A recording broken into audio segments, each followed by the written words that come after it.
पर देख रहे हो तो आपको बता दें, आप बहुत पढ़ाती हैं। चलो भाई, उसी को जो पढ़ाया हुआ है उसको थोड़ा छोटा कर देते हैं। सबसे पहले हम यहाँ पर बात करते हैं, द वेरी फर्स्ट थिंग जो हमें यहाँ पर डिस्कस करना है, अगर फ्लूइड मोशन में है, ठीक है, अगर फ्लूइड आपका मोशन में है, बहुत ध्यान से मेरी बात सुनना, बहुत ध्यान से मेरी बात सुनना, फ्लूइड अगर मोशन में है तो यहां पर शेयर स्ट्रेस भी कभी भी जीरो नहीं हो सकती। फ्लूइड मोशन में होगा तो शेयर स्ट्रेस हमेशा पिक्चर में आने वाली है। बट अगर फ्लूइड रेस्ट पर है, अगर फ्लूइड आपका रेस्ट पर आपको देखने को मिल रहा है तो उस केस में शेयर स्ट्रेस आपकी जीरो हो जाती है। मगर ऐसा नहीं होता है कि सारी स्ट्रेसेस जीरो हो गई ना, सिर्फ और सिर्फ शेयर स्ट्रेस जीरो होगी, मगर equal and alike normal stresses आपको यहां पर देखने को मिलने वाली है।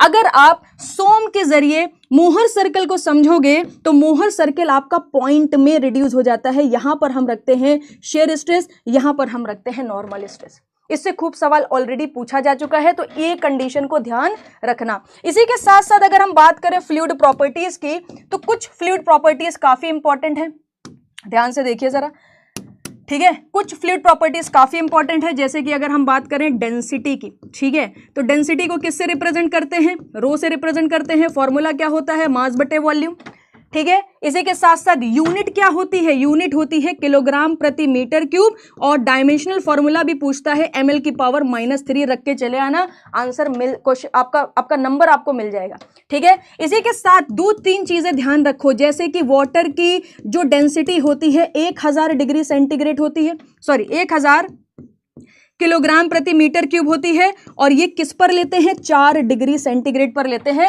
ये वाटर की मैक्सिमम डेंसिटी है। इसी के साथ साथ आपसे कई बार ऑयल की डेंसिटी पूछेगा, कई जगह पर 800, कहीं जगह पर 860, तो कंफ्यूज मत होना, 800 से 860 के बीच में कुछ भी लिख लो। मरकरी की डेंसिटी आपको पता होनी चाहिए, 13,600 किलोग्राम प्रति मीटर क्यूब होती है। इसी के साथ साथ ध्यान रखो एयर की डेंसिटी कितनी होती है, 1.26 किलोग्राम प्रति मीटर क्यूब, और ये किस पर होती है, एट STP पर होती है, स्टैंडर्ड टेम्परेचर प्रेशर पर होती है, ठीक है जी।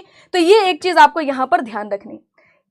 ये किसकी बात होगी, डेंसिटी की बात होगी। डेंसिटी के अलावा अगर आप दूसरी प्रॉपर्टी को ऑब्जर्व करोगे तो दूसरी प्रॉपर्टी आपकी क्या है, स्पेसिफिक वेट, स्पेसिफिक वेट, ठीक है। स्पेसिफिक वेट की अगर हम बेटा बात करें तो फॉर्मूला होता है वेट बाय वॉल्यूम। इसमें मास बाय वॉल्यूम ले लेते हैं, इसमें वेट बाय वॉल्यूम ले लेते हैं, ठीक है ना। इसी के साथ इसकी यूनिट क्या हो जाएगी, वेट बाय वॉल्यूम है तो न्यूटन प्रति मीटर क्यूब हो जाएगी। डायमेंशनल फॉर्मूला खूब पूछा जाता है, स्पेसिफिक वेट का डायमेंशनल फॉर्मूला आपसे पूछ लेगा तो कैसे निकालेंगे, न्यूटन होता है किलोग्राम मीटर प्रति सेकंड स्क्वायर, और ये होता है मीटर क्यूब, तो 1 मीटर से 1 मीटर तो कट गया, क्या बचा, किलोग्राम प्रति मीटर स्क्वायर सेकंड स्क्वायर, तो किलोग्राम प्रति मीटर स्क्वायर सेकंड स्क्वायर, ये आपका आ गया डायमेंशनल फॉर्मूला। तो यहां पर आपको ये डायमेंशनल फॉर्मूला ध्यान रखना।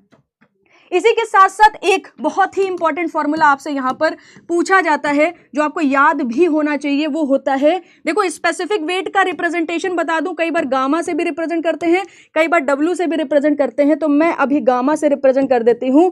रो इंटू जी फॉर्मूला होता है, rho is the density, G is the gravity. चमक गया यहां तक, ठीक है, यहां तक चमक गया, फटाफट बताते भी जाना, ठीक है, क्योंकि मैं ऐसे नोट्स दूंगी जो आप एकदम क्विक 2 मिनट वाला होता है, मैगी पकती जैसे, वैसे आपके नोट्स सारे रिवाइज हो जाएंगे, ठीक है।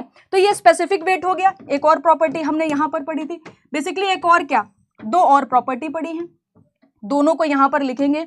एक हमारा होता है स्पेसिफिक वॉल्यूम, ठीक है, स्पेसिफिक वॉल्यूम, अगर स्पेसिफिक वॉल्यूम की बात करें न्यू से रिप्रेजेंट करते हैं, और ये 1 डेंसिटी के बराबर होता है। मतलब क्या है, वॉल्यूम बटे मास, इसको हम लिखने वाले हैं।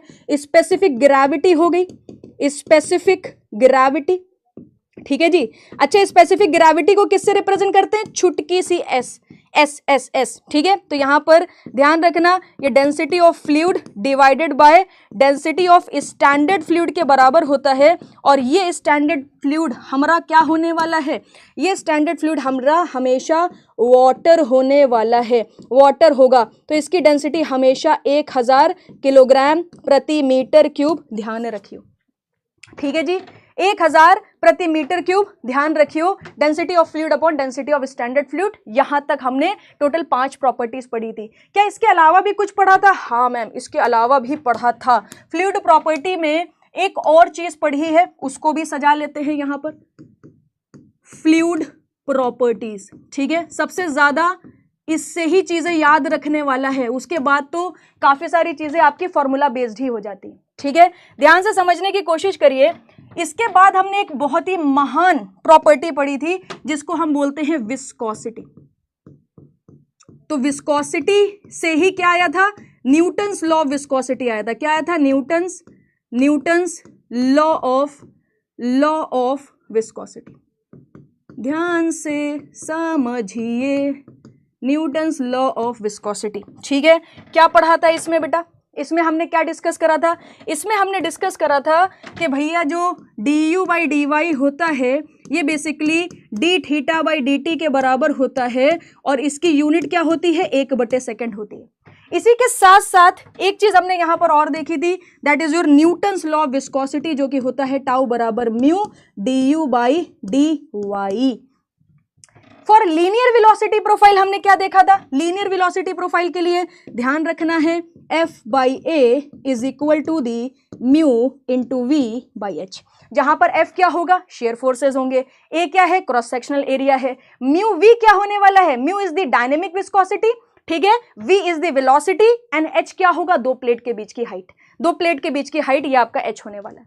ठीक है, तो आसानी से आप इसको निकाल सकते हो। यहां पर एक चीज और आ जाती है पिक्चर में कि विस्कोसिटी जो हमारी यहां पर है इसकी यूनिट क्या होगी। तो देखो विस्कोसिटी की कई सारी यूनिट पढ़ी हैं, जैसे कि सबसे पहले यूनिट पढ़ी हमने न्यूटन मीटर प्रति सेकंड स्क्वायर पढ़ी, नहीं नहीं ना ना ना ना ना ना ना ना ना, न्यूटन सेकंड प्रति मीटर स्क्वायर पढ़ी और यहां पर किलोग्राम प्रति मीटर सेकंड पढ़ी। दूसरी यूनिट हमने क्या पढ़ी है, दूसरी यूनिट हमने यहां पर पढ़ी है स्टोक। ठीक है, क्या पढ़ी है, स्टोक, तो note no no no no no poise.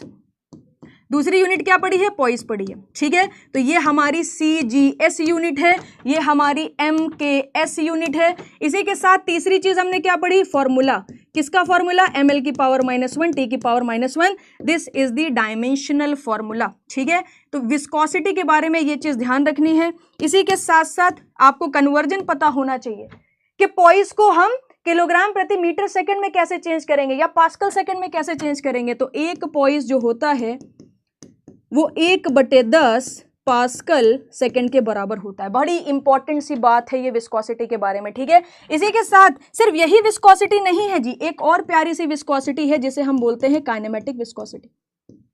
Kinematic viscosity, अच्छा काइनेमेटिक विस्कोसिटी को किससे रिप्रेजेंट करते हैं, न्यू से रिप्रेजेंट करते हैं। इसके बारे में बहुत सारी बातें हैं ज्ञानी बाबा के पास। ठीक है, इसके बारे में बहुत सारी बातें हैं ज्ञानी बाबा के पास। तो यहां पर देखिए जरा, सबसे पहले फॉर्मूला ध्यान रखो, म्यू बाई रो। ठीक है, डायनेमिक विस्कोसिटी किसके बराबर है, म्यू बाई रो के बराबर है। इसकी यूनिट क्या होती है, मीटर स्क्वायर प्रति सेकंड होती है। डायमेंशनल फॉर्मूला यहीं से बना लियो, dimensional formula L square t की पावर -1, खत्म बात। डायनेमिक विस्कोसिटी आ गई, काइनेमेटिक विस्कोसिटी आ गई, और इसकी एक और यूनिट होती है स्टोक। तो याद रखियो एक स्टोक जो होता है वो 10 की घात -4 मीटर स्क्वायर प्रति सेकंड के बराबर होता है। तो ये स्टोक यहाँ पर हमने चमका दिया। ठीक है, तो ये हमारी किसकी बात हो गई, Newton's law of viscosity. For ये किसके लिए है, फॉर द लीनियर प्रोफाइल। जब भी कभी वेलोसिटी प्रोफाइल नहीं देगा तो हम यहाँ पर इसका इस्तेमाल करने वाले हैं बिना किसी समस्या के।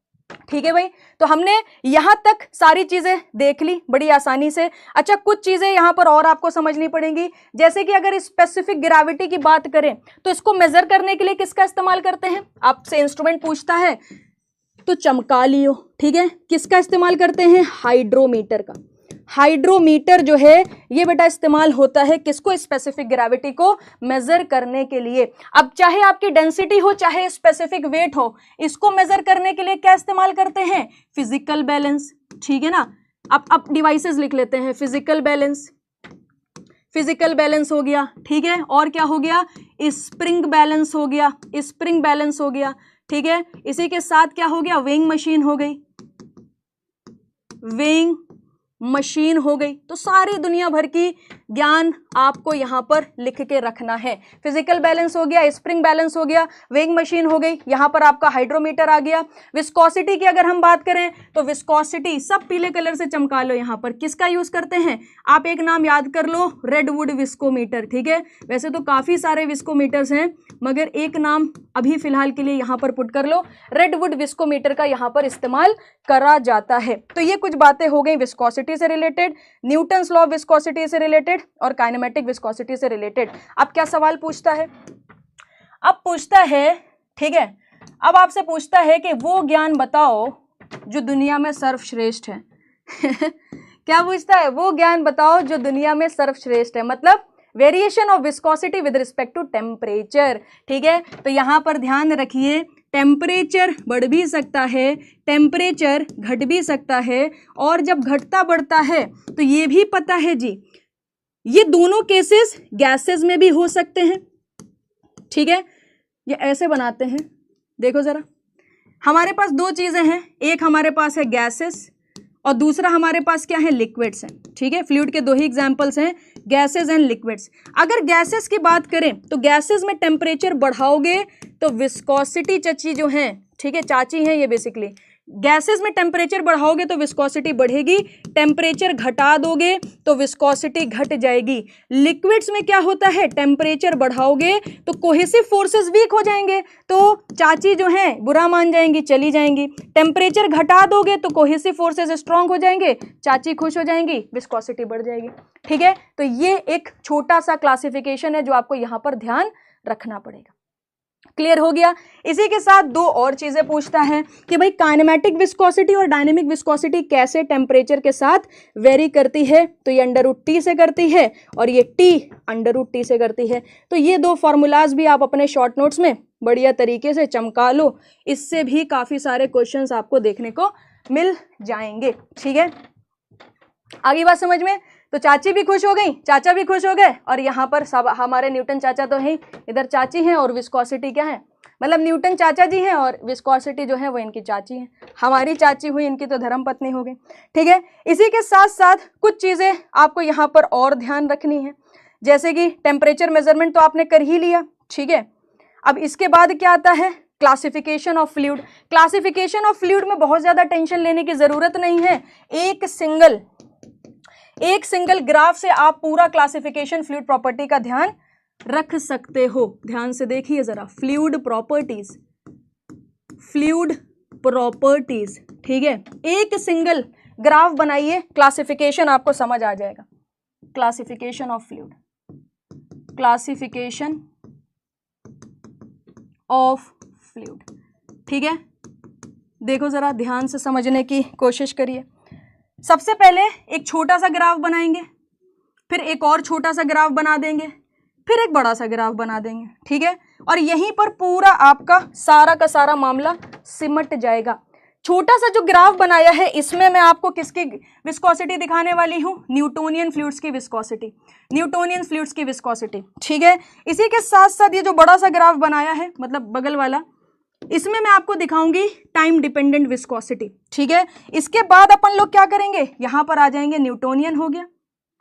ठीक है, फिर उसके बाद बिंगम प्लास्टिक हो गया, फिर उसके बाद यहां पर दो फ्लूइड्स आपके और आ चुके हैं। चलिए भैया नामकरण करना शुरू कर देते हैं, नामकरण करना शुरू कर देते हैं। सबसे पहले आप यहां पर देखिए किसकी विस्कोसिटी सबसे कम है, बात चल रही है डायनेमिक विस्कोसिटी की। आप देख पा रहे होंगे कि न्यूटोनियन फ्लूइड जो हमारे होते हैं इसमें विस्कोसिटी क्या होती है, कांस्टेंट रहती है। मैम कैसे पता चल रहा है आपको विस्कोसिटी कांस्टेंट है? अरे भैया जी, ये जो स्लोप है यही विस्कोसिटी दिखा रहा है। तो देखो ना, कांस्टेंट स्लोप वाली लाइन है, स्ट्रेट लाइन है तो बेटा कांस्टेंट स्लोप वाली लाइन है। अगर कांस्टेंट स्लोप वाली लाइन है तो यहां पर आप एयर को रख सकते हो, यहां पर आप वाटर को रख सकते हो। अब बताइए कौन आएगा, जल्दी बताओ जल्दी बताओ जल्दी बताओ। ठीक है, ब्रेक कितना है बीच में, मेरे सेशन के बाद आपको 10 मिनट का ब्रेक दिलवा दूंगी। ठीक है, देखो मैं मर मिटने की बातें कर रही हूं और ये लड़का कैसी बातें कर रहा है, कह रहा ब्रेक कितने में मिलेगा। मरकरी, बहुत ही बढ़िया। किसकी बात करेंगे, मरकरी की बात करेंगे। ठीक है, किसकी बात करेंगे, मरकरी की बात करेंगे, ऑयल की बात करेंगे। इस तरीके से हम यहां पर रख सकते हैं। अगर टाइम के साथ, ये क्या है, टाइम डिपेंडेंट है, टाइम डिपेंडेंट। आपसे इक्वेशन वगैरह नहीं पूछेगा तो उसकी टेंशन मत लेना। ये आपका क्या है, थिक्सोट्रोपिक, ठीक है ना, थिक्सोट्रोपिक। और ये क्या है, रियोपैक्टिक। पहले हम नामकरण कर लेते हैं।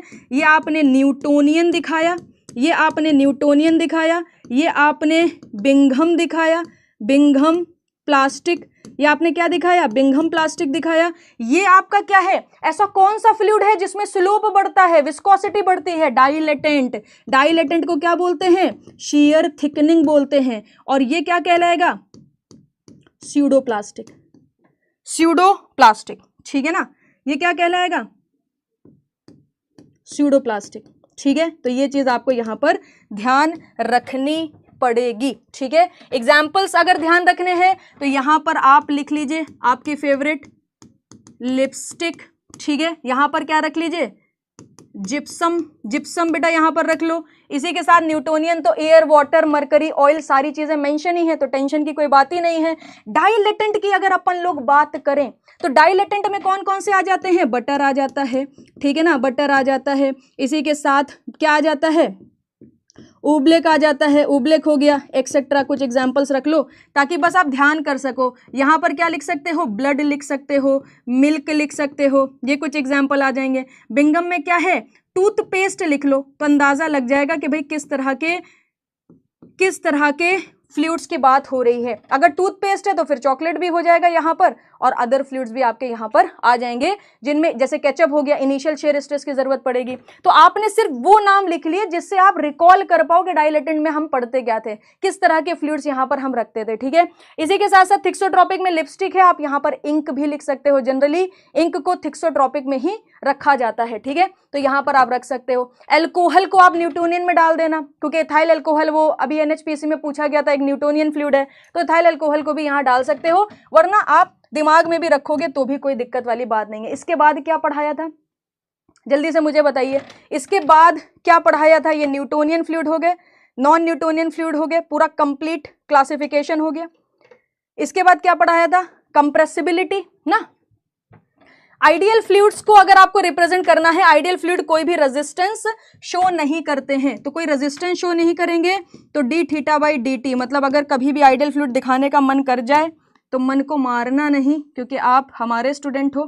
आइडियल फ्लूइड और आइडियल सॉलिड, ये जो ग्राफ है ये आपका आइडियल सॉलिड का है, मतलब शेयर स्ट्रेस बढ़ाते जा रहे हैं मगर फिर भी हमको यहाँ पर कोई भी बेटा यहाँ पर हमको डिफॉर्मेशन नहीं दिख रहा है। यहाँ पर क्या है, शेयर स्ट्रेस 0 है, तब भी आपका भर भर के यहाँ पर क्या हो रहा है, डिफॉर्मेशन हो रहा है, तो कोई रेजिस्टेंस है ही नहीं। आइडियल फ्लूइड, आइडियल सॉलिड को भी सेट कर लो, ठीक है।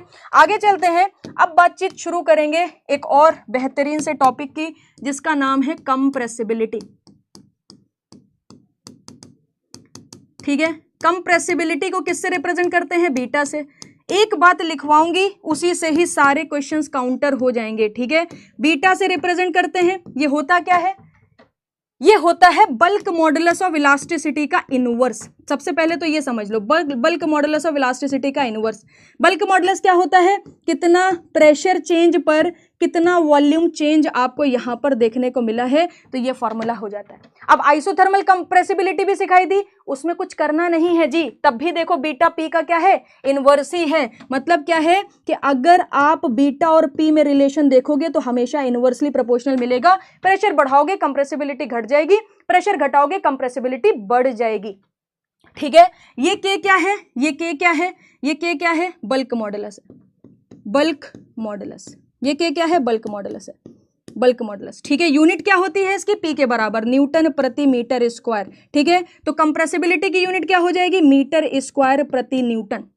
ये बात हो गई। कंप्रेसिबिलिटी से क्या पता चल रहा है, कंप्रेसिबिलिटी या तो 0 होगी या तो 0 नहीं होगी। अगर 0 है, कोई कंप्रेसिबिलिटी है ही नहीं, तो यहां पर 0 पुट, यहां पर बीटा 0 पुट करो कि इन्फिनिटी हो जाएगा। इसका मतलब क्या है, इनकंप्रेसिबल, इनकंप्रेसिबल फ्लूइड, ठीक है। दूसरी चीज क्या है, अगर बीटा 0 नहीं है मतलब फ्लूइड के पास कंप्रेसिबिलिटी है, फ्लूइड की इच्छा है कंप्रेस होने की, तो यहां पर क्या हो जाएगा, कंप्रेसिबल फ्लूइड हो जाएगा। बस इतनी ज्ञान से ठीक है, आप एसएससी जेईई के ऑलमोस्ट सारे क्वेश्चंस को काउंटर कर पाओगे बिना किसी समस्या के, बस समझदारी रखनी पड़ेगी थोड़ी सी, दैट्स इट। ठीक है, इसके बाद कौन सी प्रॉपर्टी बेटा डिस्कस करी थी, कोई बता सकता है? इसके बाद कंप्रेसिबिलिटी हो गई, बल्क मॉडुलस ऑफ इलास्टिसिटी हो गया, बीटा का पी के साथ रिलेशन हो गया, बीटा 0 है तो इनकम्प्रेसिबल, बीटा 0 नहीं है तो फिर आपका क्या हो जाएगा, कंप्रेसिबल हो जाएगा। ठीक है, जल्दी से मुझे बताइए। चलो चलो चलो, बहुत ही बढ़िया। सरफेस टेंशन, अरे मेरा प्यारा टॉपिक, मेरा प्यारा टॉपिक सरफेस टेंशन। ये बहुत टेंशन दिया था क्लास में, टेंशन ही टेंशन थी इसको पढ़ाने में। सरफेस टेंशन क्या है? ये बेसिकली सरफेस की प्रॉपर्टी है। सरफेस टेंशन का फॉर्मूला क्या होता है? Surface tension force divided by length of the interface. Unit क्या होती है? न्यूटन प्रति मीटर। मीटर मीटर का मल्टीप्लाई करा दोगे तो जूल प्रति मीटर स्क्वायर भी यूनिट देखने को मिल जाएगी। इसी के साथ जो वाटर एयर इंटरफेस है, ये चीज ध्यान रखना, किस पर? 20 डिग्री पर। फॉर्मूला क्या होता है? 0.0732। ठीक है, ये न्यूटन प्रति मीटर, ये सरफेस टेंशन का वैल्यू होता है वाटर एयर इंटरफेस पे। इसके 3 एग्जाम्पल हैं, एक है ड्रॉपलेट, ठीक है, एक आपका क्या है? लिक्विड ड्रॉपलेट है, लिक्विड ड्रॉपलेट है बेटा। दूसरा आपका क्या देखने को मिलता है? सोप बबल, सोप बबल देखने को मिलता है, सोप बबल देखने को मिलता है। और तीसरा क्या देखने को मिलता है? तीसरा देखने को मिलता है लिक्विड जेट। ठीक है, लिक्विड जेट। अब देखो कमाल, अब यहां पर देखो तुम कमाल। लिक्विड ड्रॉपलेट का फॉर्मूला यहां सेट कर लो, ठीक है, फिर इसका यहां सेट कर लो, फिर इसका यहां सेट कर लो। बहुत ही आसान है फॉर्मूला सेट करना। ड्रॉपलेट है तो डेल्टा पी बराबर 4 सिग्मा अपॉन डी आएगा। ये डेल्टा पी बराबर 8 सिग्मा अपॉन डी आएगा, और ये डेल्टा पी बराबर 2 सिग्मा अपॉन डी आएगा। D is the diameter, D is the diameter. तो ये तीनों के तीनों फॉर्मूलाज आपको यहां पर ध्यान रखने हैं। किसके केस में? सरफेस टेंशन के केस में। ठीक है, अच्छा देखो, कई बार कंफ्यूज कर देता है, कहेगा कि एक पानी के अंदर एक बबल बना है। बताओ, सोप बबल का एग्जाम्पल है या लिक्विड ड्रॉपलेट का एग्जाम्पल है? बताइए। कह रहा है कि हम किसी समुद्र के अंदर चले गए हैं। कितने अंदर? 3 मीटर अंदर चले गए। 3 मीटर अंदर जाके हमने एक पाइप डाला छोटा सा और फूंक मार दिया। जैसे आप फूंक मारोगे तो अंदर बबल बनेगा। वो जो बबल बना है वो किसका एग्जाम्पल है? जल्दी से बताइए, वो किसका एग्जाम्पल है? सोप बबल का है कि लिक्विड ड्रॉपलेट का है? याद रखियो, समझदारी कहती है लिक्विड ड्रॉपलेट एग्जाम्पल लो। बताओ क्यों? लिक्विड ड्रॉपलेट में अंदर पानी है, बाहर एयर है। सोप बबल में अंदर भी एयर है, बाहर भी एयर है। सिंगल मीडियम है, एक ही मीडियम है, अंदर भी बाहर भी, ऊपर एक फिल्म आ गई है बबल में। ठीक है, इसी के साथ साथ अगर हम बात करें ड्रॉपलेट की, उसमें अंदर वाटर बाहर एयर, उसको ऑपोजिट बना दो, अंदर एयर बाहर वाटर। तो हमेशा ध्यान रखो, किसी पानी के अंदर अगर बबल बनाओगे ना तो वो बबल लिक्विड ड्रॉपलेट का एग्जांपल होगा। 4 sigma by D he formula put करियो, और कुछ पुट नहीं करियो। ठीक है, इसी के साथ साथ एक छोटा सा प्यारा सा टॉपिक और है, उसको यही लिखूंगी, that is your capillary rise और फॉल, राइज और फॉल। ठीक है जी, कैपिलरी राइज और फॉल का फॉर्मूला सबको याद होना चाहिए, ये हमारा धर्म है कि हम इसको ध्यान रखें। क्या होता है? 4 sigma cos theta divided by rho into g into d. ठीक है, तो ये फॉर्मूला से अपन लोग छुटके छुटके जो क्वेश्चंस आते हैं, चवन्नी वाले लप्पू से क्वेश्चन जो होते हैं वो इससे बन जाते हैं। ठीक है, तो आपको यहां पर दे देगा। 2 चीजें ध्यान रखना, कई बार बोलता है क्लीन ग्लास, तो क्लीन ग्लास के केस में जो थीटा की वैल्यू है वो 0 डिग्री ले लेना। या सिंपल सा एक आइडिया देती हूं, कभी भी थीटा पिक्चर में ना दिया हो, क्लीन ग्लास बोल रहा हो, तो 0 डिग्री लेके cos 0 1 हो जाएगा। 4 सिग्मा अपॉन रो जी आपका क्या हो जाएगा? फॉर्मूला हो जाएगा। ठीक है, तो ये पूरी कहानी किसकी हो गई? फ्लूइड प्रॉपर्टीज की होगी। और कुछ बचा? जल्दी से बता दो, और कुछ बचा? हाँ, डिटेलिंग बची है। क्या बची है? Detailing, detailing. ठीक है, चलो डिटेलिंग करते हैं।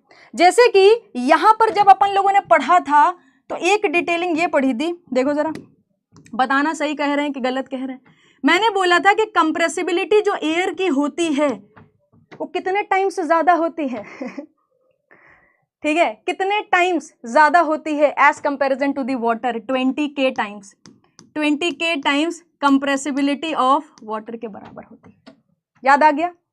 जल्दी से बताओ, ये वाला टर्म याद आया सभी लोगों को कि नहीं आया? 20,000 गुना ज्यादा होती है। अच्छा, एक चीज और पढ़ी थी, 55 गुना, वो क्या पढ़ा था, याद है किसी को? 55 गुना ज्यादा होता है, क्या था वो 55? वो बचपन में 55 वाली बातें हम क्या कर रहे थे, जल्दी से बताइए। वो बचपन में 55 वाली बातें जो थी वो क्या थी? क्या 55 गुना ज्यादा था?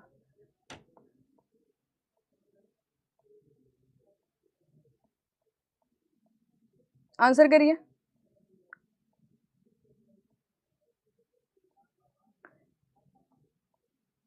चलिए आंसर करिए। विस्कोसिटी, डायनेमिक विस्कोसिटी किसकी? एयर की या फिर वाटर की? 55 गुना किसकी ज्यादा थी? 55 गुना किसकी ज्यादा? ठीक है, बताओ जरा। यहां पर अगर हम विस्कोसिटी की बात करें तो यहां पर विस्कोसिटी लिखी है, ठीक है, तो यहां पर एक और बातचीत लिखी जा सकती है, ठीक है, एक और बातचीत लिखी जा सकती है। क्या लिख सकते हैं कि विस्कोसिटी जो वाटर की होती है वो 55 गुना अप्रोक्सीमेटली, वैसे तो आंसर 55.55 आया था, वो एयर के कंपैरिजन में ज्यादा होती है, ठीक है। तो ये जो कुछ स्लाइड्स है ना, that is going to help you a lot, सच्ची में बता रही हूँ, ठीक है। तो फ्लूइड प्रॉपर्टी का जो खेला है वो खत्म हो चुका है। स्लाइड्स देख लियो एक बार, कितनी स्लाइड्स बनाई हैं? एक स्लाइड में ये पूरा ज्ञान आ गया, दूसरी स्लाइड में न्यूटन्स लॉ ऑफ विस्कोसिटी और विस्कोसिटी का ज्ञान, तीसरी स्लाइड में हमने फ्लूइड का classification, compressibility, surface tension, capillary rise and fall खत्म कर लिया। खत्म हो गया पहले चैप्टर का रिवीजन, ठीक है। आगे चलते हैं, अब बात करते हैं फ्लूइड स्टैटिक की। फ्लूइड स्टैटिक में क्या लिखना है जी, जल्दी से बताइए, ठीक है, बेस्ट तरीका है। चलो चलो, पूरा एफएम आज आपको घुल के ना पिला दिया तो मेरा नाम जो है लामिया नहीं, तुम लोग डिसाइड करके बताओ क्या नाम रखा जा सकता है, ठीक है। सबसे पहले बात करते हैं प्रेशर की। प्रेशर को किससे रिप्रेजेंट करेंगे? पी से रिप्रेजेंट करेंगे। सबसे पहले प्यारा सा फॉर्मूला लिख लेते हैं, फोर्स पर यूनिट एरिया। ये जो बेटा फोर्स पर यूनिट एरिया है, इसकी यूनिट होती है न्यूटन प्रति मीटर स्क्वायर। फिर हमसे पूछता है कि टाइप्स ऑफ प्रेशर बताइए, ठीक है। टाइप्स ऑफ प्रेशर यहां पर आप बताने की कोशिश करिए। तो देखो जरा, टाइप्स ऑफ प्रेशर कैसे बताएंगे? टाइप्स ऑफ प्रेशर कैसे बताएंगे? ये हमारा जीरो प्रेशर लाइन हो गई, ठीक है। इसके ऊपर अब सराउंडिंग में ऐसा तो है नहीं कि जीरो प्रेशर में हम जी रहे हैं, ऐसा तो है नहीं, हम तो कुछ ना कुछ प्रेशर में जी ही रहे हैं, ठीक है। यहां पर देखो जरा, P ATM मिल जाएगा। यहां पर देखो जरा, P बराबर 0 पास्कल आपको देखने को मिल जाएगा। जीरो प्रेशर लाइन है, तो किसी भी पॉइंट पर जब हम प्रेशर निकालते हैं, मान लो ये कहीं ए पॉइंट हमने कंसीडर कर लिया है, तो इस पॉइंट में दो रेफरेंस से प्रेशर निकाला जा सकता है। एक रेफरेंस आप ले सकते हो एटमॉस्फेरिक को और दूसरा रेफरेंस ले सकते हो जीरो प्रेशर को, ठीक है। तो एटमॉस्फेरिक को लोगे तो गेज प्रेशर मिलेगा, अगर पॉइंट कहीं नीचे हो जाएगा तो निगेटिव गेज प्रेशर मिलेगा, बहुत ध्यान से सुनना, माइनस का पीजी मिलेगा और ये पी एब्सोल्यूट मिलने वाला है। तो कहीं पर भी अगर आपको एब्सोल्यूट प्रेशर की इक्वेशन बनानी है तो फॉर्मूला होता है पी एब्सोल्यूट बराबर ये हो जाएगा P ATM plus P gauge. अब गेज पॉजिटिव होगा तो पॉजिटिव रख देंगे, निगेटिव होगा तो निगेटिव रख देंगे, ठीक है। अब बातें कर लेते हैं, कौन सी बातें? प्यारी प्यारी बातें। ये हमारा क्या है? गेज प्रेशर है, गेज प्रेशर है। कौन सा प्रेशर है? गेज प्रेशर है। अच्छा, निगेटिव गेज प्रेशर को क्या बोला जाता है? वैक्यूम प्रेशर बोला जाता है। क्या बोला जाता है बेटा? वैक्यूम प्रेशर बोला जाता है। इसी के साथ ये हमारा क्या है? एब्सोल्यूट प्रेशर है। This is known as the absolute pressure. अब बातें क्या करनी है? बातें क्या करनी है बताती हूं अभी, ठीक है। यहां पर अगर इतना प्रेशर आप देखोगे तो ये क्या होगा? एटमॉस्फेरिक प्रेशर हो जाएगा। इसको क्या बोलेंगे? एटमॉस्फेरिक प्रेशर बोलेंगे, एटमॉस्फेरिक प्रेशर बोलेंगे, ठीक है। तो इतना ज्ञान जो है हम लोगों ने अर्जित कर लिया है। अब ध्यान से समझने की कोशिश करिए। जब भी कभी एटमॉस्फेरिक प्रेशर को मेजरमेंट की बात करेगा कि एटमॉस्फेरिक प्रेशर को कैसे मेजर करना है, तो ध्यान रखियो एटमॉस्फेरिक प्रेशर को मेजर करने के लिए बैरोमीटर का इस्तेमाल होता है। किसका इस्तेमाल होता है? बैरोमीटर। ये जितना भी चमकाऊंगी सब के सब क्या होने वाला है? मेजरिंग इंस्ट्रूमेंट्स होने वाले हैं, मेजरिंग इंस्ट्रूमेंट्स होने वाले हैं। बैरोमीटर में मरकरी यूज करते हैं। क्यों यूज करते हैं? लो वीपी अब आप समझदार हो चुके हो, लिखवाने की जरूरत नहीं है। लो vapour pressure and high density, high density, low vapour pressure high density के चक्कर में मरकरी महाराज का यहां पर बहुत ज्यादा इस्तेमाल होता है। एब्सोल्यूट प्रेशर को मेजर करने के लिए एक नाम ध्यान रखो, मैनोमीटर्स, ठीक है, मैनोमीटर्स। इसी के साथ गेज प्रेशर को मेजर करने के लिए हमारे पास क्या है, एक तो बेटा पीजोमीटर है, पीजोमीटर का इस्तेमाल करेंगे, और दूसरा क्या है, बॉर्डन ट्यूब है, Bourdon tube, Bourdon tube pressure gauge, Bourdon tube pressure gauge, ठीक है, इसका इस्तेमाल कर लेते हैं। पीजोमीटर सिर्फ लिक्विड का प्रेशर मेजर करता है, बॉर्डन ट्यूब गैस के प्रेशर को भी मेजर कर लेगा, ठीक है। इसी के साथ साथ अगर हम वैक्यूम प्रेशर की बात करें, इसको मेजर करने के लिए क्या यूज करेंगे, पिरानी गेज हो गया, पिरानी हो गया, मैक्लियोड हो गया, ठीक है, एक्सेट्रा। ये कुछ ऐसे हैं जो वैक्यूम प्रेशर को भी मेजर कर लेते हैं। तो प्रेशर का ज्ञान प्लस प्रेशर के करस्पॉन्डिंग जितने भी इंस्ट्रूमेंट्स हमने यहां पर पढ़े हैं, सबका ज्ञान हमने यहां पर कंसिडर कर लिया, ठीक है। जब हमने प्रेशर को पढ़ लिया था, उसके बाद क्या शुरू करा था, क्या हम कह सकते हैं हमने रिजिड बॉडी मोशन को स्टार्ट करा था, जल्दी से बताइए। हाँ, मैक्लियोड गेज, पिरानी गेज, ये सब लिख लेना, क्योंकि इससे ही बस आपके सवाल जो है पूछे जाएंगे, ठीक है। इसके बाद हमने क्या पढ़ा था, फ्लूइड स्टैटिक, फ्लूइड स्टैटिक में हमने यहां पर बात करी थी प्योर ट्रांसलेशन की। प्योर ट्रांसलेशन में सिर्फ मात्र एक फॉर्मूला है जो आपकी पीछा कभी नहीं छोड़ता है, क्वेश्चन देखने को मिलते रहते हैं, वो होता है टैन थीटा, ठीक है। क्या होता है, टैन थीटा बराबर माइनस का ax अपॉन जी। अगर कोई कंटेनर एक्स डायरेक्शन में मूव कर रहा है, ठीक है ना, अगर कोई कंटेनर एक्स डायरेक्शन में मूव कर रहा है तो किस एक्सेलरेशन से कर रहा है, डिवाइड बाय द ग्रेविटी, इससे आएगा। कैविटेशन में एनर्जी इक्वेशन में ही लिखवा दूंगी, ठीक है, वहां दिखता भी है, समझ में भी आ जाता है। इसके बाद क्या पढ़ा था बेटा, hydrostatic force, hydrostatic force, hydrostatic force on plane surface, ठीक है, प्लेन सरफेस, इसका ज्ञान बहुत इंपॉर्टेंट है। प्लेन सरफेस से क्वेश्चन आते हैं, सर्कुलर प्लेट दे देगा, ठीक है, सर्कुलर प्लेट दे देगा बेटा, और क्या दे देगा, और क्या दे देगा, आपसे पूछ लेगा टोटल हाइड्रोस्टैटिक फोर्स बताइयो, आपसे पूछ लेगा सेंटर ऑफ प्रेशर बताइयो, ठीक है। तो यहां पर देखो, पहले हम लिख लेते हैं वर्टिकल के लिए, वर्टिकल, फिर हम लिख लेंगे हॉरिजॉन्टल, हॉरिजॉन्टल, फिर हम लिख लेंगे इंक्लाइंड के लिए, फिर हम किसके लिए लिख लेंगे, इंक्लाइंड के लिए लिख लेंगे। फॉर्मूला देखिए, यहां पर फोर्स चपकाएंगे, यहां पर सेंटर ऑफ प्रेशर का फॉर्मूला, फोर्स सबका सेम होने वाला है, रो जी ए एक्स बार, फोर्स सबका सेम होने वाला है, रो जी ए एक्स बार, फोर्स सबका सेम होने वाला है, रो जी ए एक्स बार, ठीक है। बदलाव कहां पर आएगा, बदलाव कहां पर आएगा, बदलाव आएगा यहां पर। देखो जरा, इंक्लाइंड का लिखते हैं, उसी से बना लेंगे, H of C P is equal to the X bar plus I upon A X bar, और साथ में क्या आ जाएगा, साइन स्क्वायर थीटा।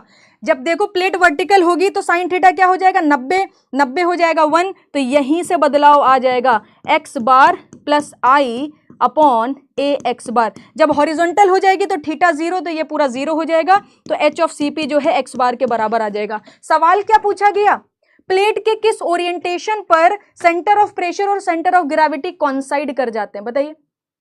प्लेट के किस ओरिएंटेशन पर सेंटर ऑफ प्रेशर और सेंटर ऑफ ग्रेविटी आपके कॉन्साइड कर जाते हैं, तो हमेशा ध्यान रखियो, हॉरिजॉन्टल पोजीशन पर centre of pressure, centre of gravity आपके क्या हो जाएंगे, कॉन्साइड कर जाएंगे। तो प्रेशर हो गया, इसी के साथ साथ हमने एक छोटा सा मैनोमीटर्स का पूरा किस्सा लिख लिया, बेसिकली डिवाइसेस पूछी जाती हैं, ठीक है। फिर hydrostatic force on a horizontal plane surfaces, इसको यहां पर लिख लिया, ठीक है। कर्व्ड सरफेस के केस में जो कंडीशन है ना, देखो जरा ध्यान से देखना, hydrostatic force on curved surface, यहां पर क्यों लिखवा रहे हो मैम, नेक्स्ट पेज यूज कर लो, इस वजह से लिखवा रही हूं क्योंकि ये जो दो फॉर्मूलाज हैं ये कम यूज होते हैं, इनसे बनने वाला जो बॉयंसी है ना वो ज्यादा यूज होता है, तो हम बॉयंसी को अगले पेज में लिखेंगे, ठीक है। सबसे पहले ये देख लो, फॉर्मूला हो जाएगा हॉरिजॉन्टल हाइड्रोस्टैटिक फोर्स का, ये होगा rho G A of V T x bar of V T. आप समझ गए होंगे कि मैम वर्टिकल प्रोजेक्शन लेना है। वर्टिकल का फॉर्मूला क्या हो जाएगा, इंटीग्रेशन, यहां पर क्या रखते हैं, यहां पर बताओ जरा, यहां पर क्या करते हैं, रो इंटू जी, और साथ में क्या आ जाता है, डीवी आ जाता है। ठीक है, तो ये वर्टिकल और हॉरिजॉन्टल का फॉर्मूला हो जाएगा। ठीक है, विजिबल है, ये विजिबल नहीं है क्या, जल्दी से बताइए, इज इट विजिबल और नॉट। नहीं है तो मैं नेक्स्ट पेज पे लिख दूंगी, कोई दिक्कत नहीं, हटा दो, हटा दो, फिर नेक्स्ट पेज पे लिख देंगे। ठीक है ना, हटा दूं, जल्दी बताइए, पहले बोल दो फिर उसके बाद एक्शन लेंगे। फ्लूइड काइनेमेटिक्स अभी आएगा, उसको भी लिखवा दूंगी, हो जाएगा। ठीक है, जल्दी से बताइए। इतना क्लियर हो गया, सारे प्रेशर्स को लिख लिया है। ठीक है, इसी के साथ साथ एक चीज ध्यान रखना, यहाँ पर थोड़ी जगह दिख रही है और ज्ञान का भंडार अभी दिमाग में चल रहा है। तो एक एटमॉस्फेरिक प्रेशर जो होता है ये होता है 1.325 किलो पास्कल के, यही होता है 10.3 मीटर ऑफ वाटर के, और यही होता है 760 mm ऑफ Hg के। ठीक है, तो ये जो छोटी छोटी ज्ञान की बातें हैं इसको भी ध्यान रख लीजिएगा। प्रेशर का यहाँ पर मैंने क्या कर दिया है, एटमॉस्फेरिक प्रेशर का कन्वर्जन आपको क्लियरली बता दिया। ठीक है, विजिबल है तो लिखा रहने देते हैं, कोई दिक्कत वाली बात नहीं है। बॉयंसी एंड फ्लोटेशन खूब क्वेश्चन आएंगे। ठीक है, बॉक्सर थे, क्यों ऐसा क्यों लग रहा है भाई, मैं बॉक्सर थी पहले, हैं मैं इतने प्यार से पढ़ा रही हूँ, तुम कह रहे हो बॉक्सर थे क्या पहले, हैं कितनी गलत बात है। ध्यान से देखिए, इधर से ज्ञान निकलेगा, इधर से भी थोड़ा निकलेगा, फिर बीच बीच से भी निकलेगा। सबसे पहले यहां पर किसकी बात करेंगे, बुओयंसी फोर्स की। इसको बहुत ध्यान से समझना है, बुओयंसी फोर्स। ठीक है, इसका फॉर्मूला क्या है, पहले मैं थ्योरी में लिखवाती हूं, फिर फॉर्मूला के बेसिस पर। ठीक है, बुओयंसी फोर्स होता है वेट ऑफ द फ्लूइड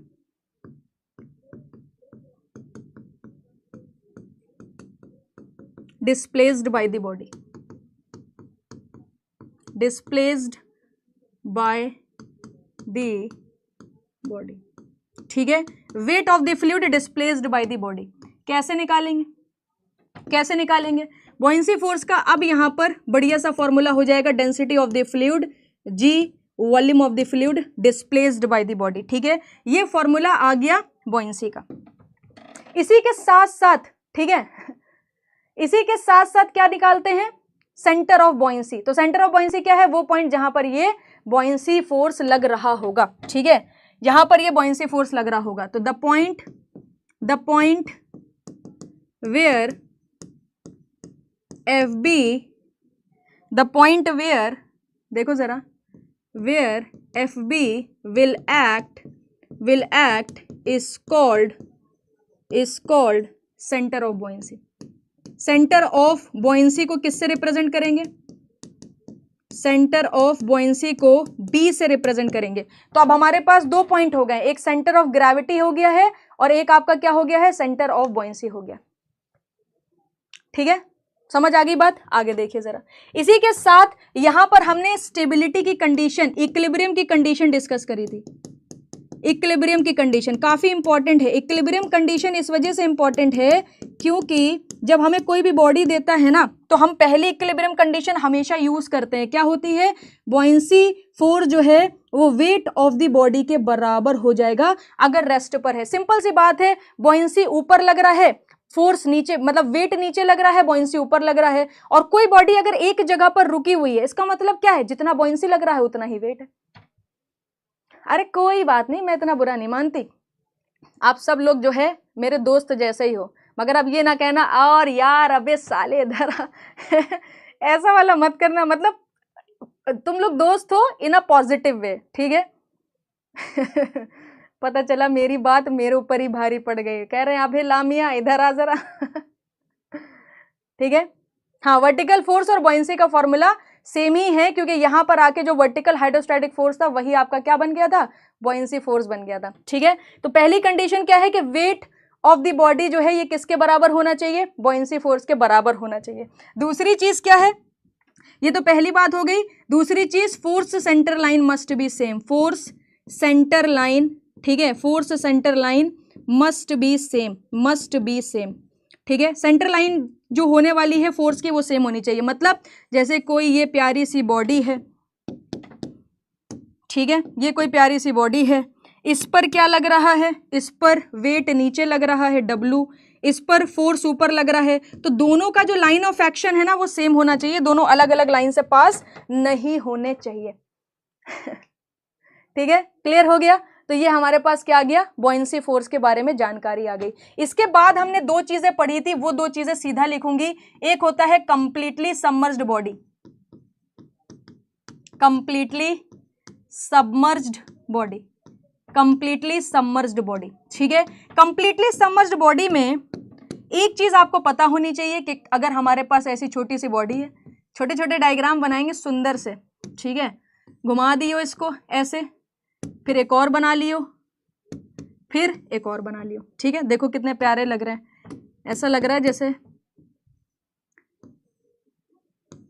देखो ध्यान से। कंप्लीटली सबमर्ज के केस में देखोगे तो स्टेबिलिटी कौन डिसाइड करेगा, कंप्लीटली सबमर्ज के केस में, ठीक है, स्टेबिलिटी डिसाइड करने वाला है centre of buoyancy and centre of gravity, ठीक है। तो देखो जरा, ये हमारी न्यूट्रल एक्सिस है, आपने इसको इधर टिल्ट कर दिया, इधर टिल्ट कर दिया, इधर टिल्ट कर दिया। अब करना है बारीकी वाला काम, ठीक है। अब यहां पर क्या करना है, बारीकी वाला काम करना है। तो देखो कैसे करेंगे, या तो ऐसा हो सकता है बॉयंसी ऊपर हो और ग्रेविटी नीचे हो, या तो ऐसा हो सकता है ग्रेविटी और बॉयंसी दोनों बल्ले बल्ले एक ही जगह पर कर रहे हो, या तो ऐसा हो सकता है ग्रेविटी ऊपर हो जाए बॉयंसी नीचे हो जाए, ठीक है। सारे ही केस में जरा एक चीज ऑब्जर्व करने की कोशिश करिए, बॉयंसी फोर्स ऊपर लगेगा, ग्रेविटी फोर्स नीचे लगेगा, ग्रेविटी नीचे लगेगा और इसी के साथ साथ बॉयंसी ऊपर लगेगा, बॉयंसी ऊपर लगेगा और ग्रेविटी नीचे लगने वाला है। तो आपको क्लियरली विजिबल होगा कि मैम ये ऊपर है, ये नीचे है, ये इधर की तरफ घूमेगा, ये कहीं नहीं जाएगा और ये इसको इधर की तरफ घुमा देगा। तो पहला वाला क्या है, स्टेबल। कह रहे हैं चलो दोस्त एक पैग मार लेते हैं, देखा, बस मैं इसीलिए कह रही थी मेरी बात मुझ पे उल्टी ना पड़ जाएगी। स्टेबल हो गया, ये क्या है, न्यूट्रल हो गया, न्यूट्रल हो गया, ठीक है। ये क्या हो गया, अनस्टेबल हो गया, दिस इज योर अनस्टेबल, ठीक है। तो यहां पर ध्यान रखिए, स्टेबिलिटी की कंडीशन हमने क्या देखी, बी अबव जी, ठीक है। अगर बी ऊपर होगा जी के तो हम लोग क्या बोलने वाले हैं, स्टेबल इक्विलिब्रियम बोलने वाले हैं। This is the condition of stable equilibrium. Clear हो गया। इसी के साथ साथ हमने क्या पढ़ा था, पार्शियली सबमर्ज्ड बॉडी का केस पढ़ा था। तो देखो जरा,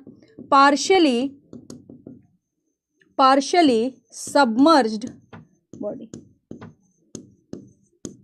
पार्शियली सबमर्ज्ड बॉडी की अगर हम बात करें तो यहां पर स्टेबिलिटी कौन डिसाइड करता है, यहां पर तो चलो मेटा सेंटर डिसाइड कर रहा था, यहां पर तो चलो बॉयंसी डिसाइड कर रहा था, यहां पर कौन डिसाइड करेगा, मेटा सेंटर डिसाइड करने वाला है, ठीक है। तो सबसे पहले मैं आपको दिखाती हूं, वो वाला डायग्राम बनाने की यहां पर जरूरत नहीं है, सिंपल लिखो एम अबव जी, या फिर आप लिख सकते हो B M greater than B G, या आप लिख सकते हो जी एम आपका क्या है, पॉजिटिव है। ये सब कंडीशन किसके लिए होने वाली है, स्टेबल के लिए होने वाली है, स्टेबल के लिए होने वाली है। या तो ऐसे लिख दो एम बिलो जी, ये सब दिखने को मिलेगा जी, अपने मन से नहीं लिख रही हूं, ठीक है। B M less than B G, या तो ऐसे लिख दो कि जीएम जो आ रहा है वो नेगेटिव मिलेगा, तो हम क्या बोल देंगे कि अनस्टेबल कंडीशन आपको यहां पर देखने को मिल रही है, ठीक है। या तो ऐसा क्या हो जाएगा, एम कॉन्साइड विद जी, ठीक है, एम किससे कॉन्साइड करेगा, जी से। या तो लिख देंगे कि बी एम किसके बराबर हो गया, बी जी के बराबर हो गया, या तो लिख देंगे कि जी एम क्या हो गया, 0 के बराबर हो गया। ये क्या हो जाएगा, न्यूट्रल की कंडीशन हो जाएगी, न्यूट्रल की कंडीशन आपको यहां पर देखने को मिल जाएगी। So for a better stability metacentric height जो है वो ज्यादा से ज्यादा बेटा होनी चाहिए। जितनी ज्यादा मेटासेंट्रिक हाइट होगी it will be very easy for us कि हम किसी भी फ्लोटिंग बॉडी को क्या कर सकें, पार्शियली समझ का मतलब ही ये फ्लोटिंग बॉडी होने वाला है, तो फ्लोटिंग बॉडी को हम यहां पर स्टेबल बना सकते हैं। अब यहां पर दो सवाल आपसे पूछे जाते हैं, वो दो सवाल क्या है मैम, देखो जरा, इन सारी चीजों से आपसे 2 सवाल यहां पर पूछे जाएंगे। पहला सवाल होगा कि अगर फ्लोटिंग बॉडी है तो टाइम पीरियड ऑफ ऑसिलेशन क्या होने वाला है। अगर फ्लोटिंग बॉडी है तो टाइम पीरियड ऑफ ऑसिलेशन क्या होने वाला है। दूसरा सवाल पूछा जाएगा कि मेटासेंट्रिक हाइट कितनी होती है। ठीक है, तो टाइम पीरियड ऑफ ऑसिलेशन क्या होगा, टी बराबर 2 pi under root k² upon g into GM। तो आप देख सकते हो बेटा, यहां पर छोटा सा एक एरो जरूर बना लेना ताकि आपको समझ आए। मेटासेंट्रिक हाइट से स्टेबिलिटी बढ़ रही है मगर टाइम पीरियड ऑफ ऑसिलेशन घट जाएगा, जिसकी वजह से क्या आने वाला है, डिस्कंफर्ट आने वाला है। ऐसे ऐसे ऐसे करके चलेगी, वो बताया था ना कहानी बताई थी। अब ये क्या होता है, GM निकालना है। तो ये क्या होता है, एक्स एक्सिस के about moment of inertia, volume of the fluid displaced minus BG। ठीक है, अब ये पूरा मेथड है, पता होगा तो ये फॉर्मूला इस्तेमाल कर पाओगे। एक बार SSC JEE में डायरेक्ट फॉर्मूला भी पूछ लिया था, तो इसके बारे में भी आपको यहाँ पर पता होना चाहिए। सो this is all about buoyancy. Clear हो गया? जल्दी से बताइए, जल्दी से बताइए। बस इतना ही ज्ञान अर्जित करना है आपको और इससे ही आपके सारे ऑलमोस्ट क्वेश्चंस बन जाएंगे। अब बारी है फ्लूइड काइनेमेटिक्स की। थोड़ा सा खुशी का माहौल बनाइए, ठीक है, उसके बाद शुरू करते हैं।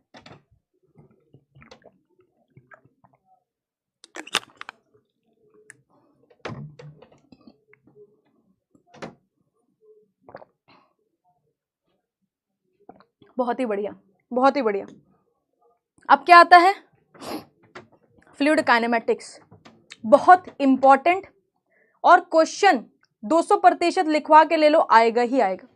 किससे किससे आ सकता है, एक्सेलरेशन से, रोटेशन से, इसी के साथ साथ क्वेश्चन आपका वेलोसिटी से रिलेटेड आ सकता है, मैग्नीट्यूड ऑफ वेलोसिटी वगैरह, ये सब चीजें पूछा जा सकता है। ठीक है, देखो जरा, फ्लूइड काइनेमेटिक की शुरुआत जो करेंगे वो करेंगे टाइप्स ऑफ फ्लूइड से। टाइप्स ऑफ फ्लूइड, ठीक है, टाइप्स ऑफ फ्लूइड में सबसे पहले मैं सारे टाइप्स ऑफ फ्लूइड लिख देती हूं।